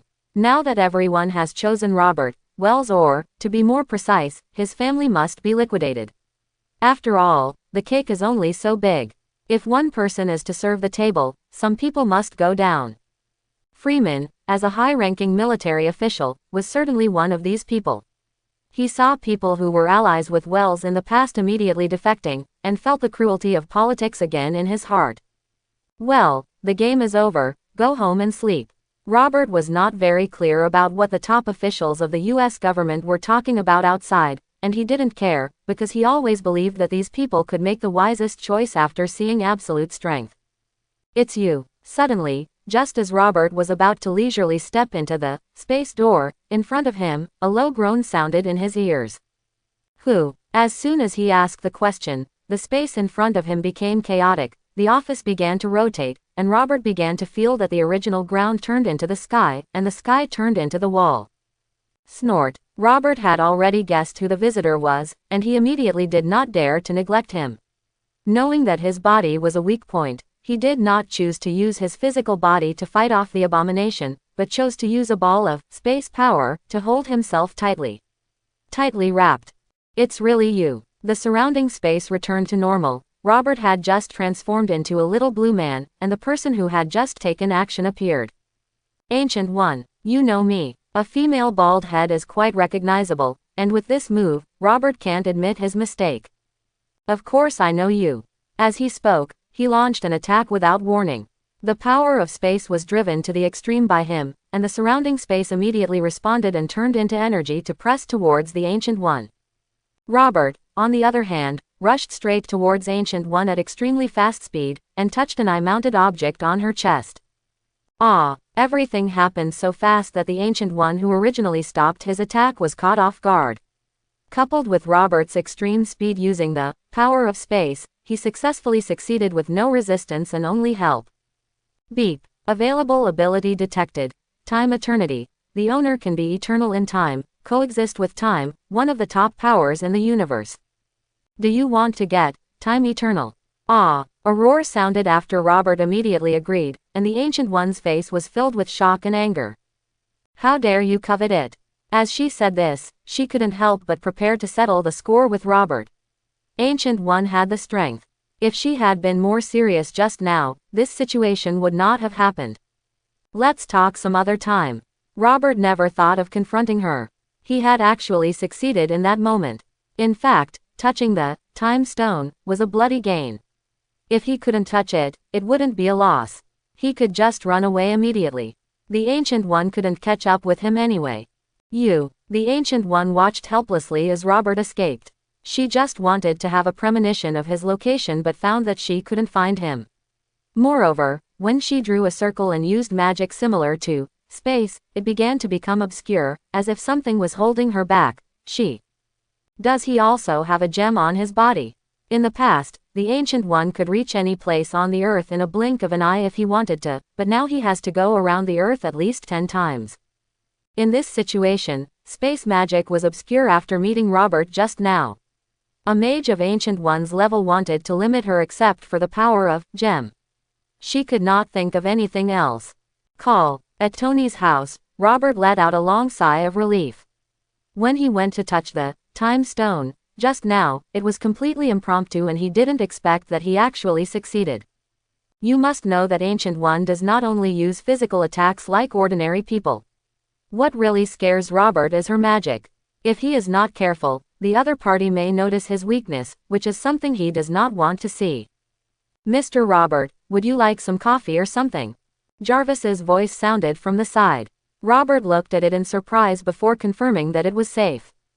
No, I'd better take a nap first. Robert was sleeping soundly in the middle of the night when he was woken up by Tony to fight the terrorists. After solving the problem, he went to the shield building non-stop to verify that Wells wanted to kill him. When he later made a big fuss in the White House, Robert was not too tired physically, but his spirit was a little tired. After saying hello to Jarvis and putting a USB flash drive on the table, he was finally able to sleep peacefully. Federal Special Prison. Those who can be imprisoned here are all extremely vicious, or only those with great power in society are qualified to be imprisoned here. Obadi, I really didn't expect that the person who wanted to kill me was actually you. Tony, I know I was wrong, please let me go, okay? Just for the sake of your father Howard. Obadi was already shackled by handcuffs and shackles, and it was difficult for him to move his body. However, after meeting Tony, he had to show a pitiful look even though he endured the pain of his flesh and skin. Tony. No, Obadiah, you are smuggling arms. The president personally ordered your arrest. I can't save you. He always felt some compassion. After all, he has been with someone for so long. Is it possible to say he has no feelings? Then why are you here to watch my jokes? Ha ha ha, Howard, look at your son. He is just like you back then. Just as ruthless. Obadiah first roared at Tony, and then shouted to the sky like crazy, looking like he was losing his mind. Why? Tony walked out of the prison slowly, looking back at this as it might be his last time. The moment he walked out of the door, he didn't feel so reluctant to leave. After all, that was a person who wanted to kill him. In the White House office, President Lytton and a group of senior officials discussed for a long time before finally deciding how to win over Robert. Lytton, it has been found that Wells is suspected of corruption, illegal detention, and abuse of power. A total of dozens of charges were listed, and finally President Lytton announced the decision. In view of the many crimes Wells has committed, it is now announced that he will be stripped of all his previous honors, and family members will not be allowed to participate in government and military work from now on. This is undoubtedly the announcement of the demise of the Wells family. If this decision were issued by the president alone, it may not be effective at all, and there may even be a risk of counterattack. But now that almost all the top figures and organizations in the United States have agreed to this order, the fate of the family behind Wells is already doomed. I hope everyone will support it and subscribe more.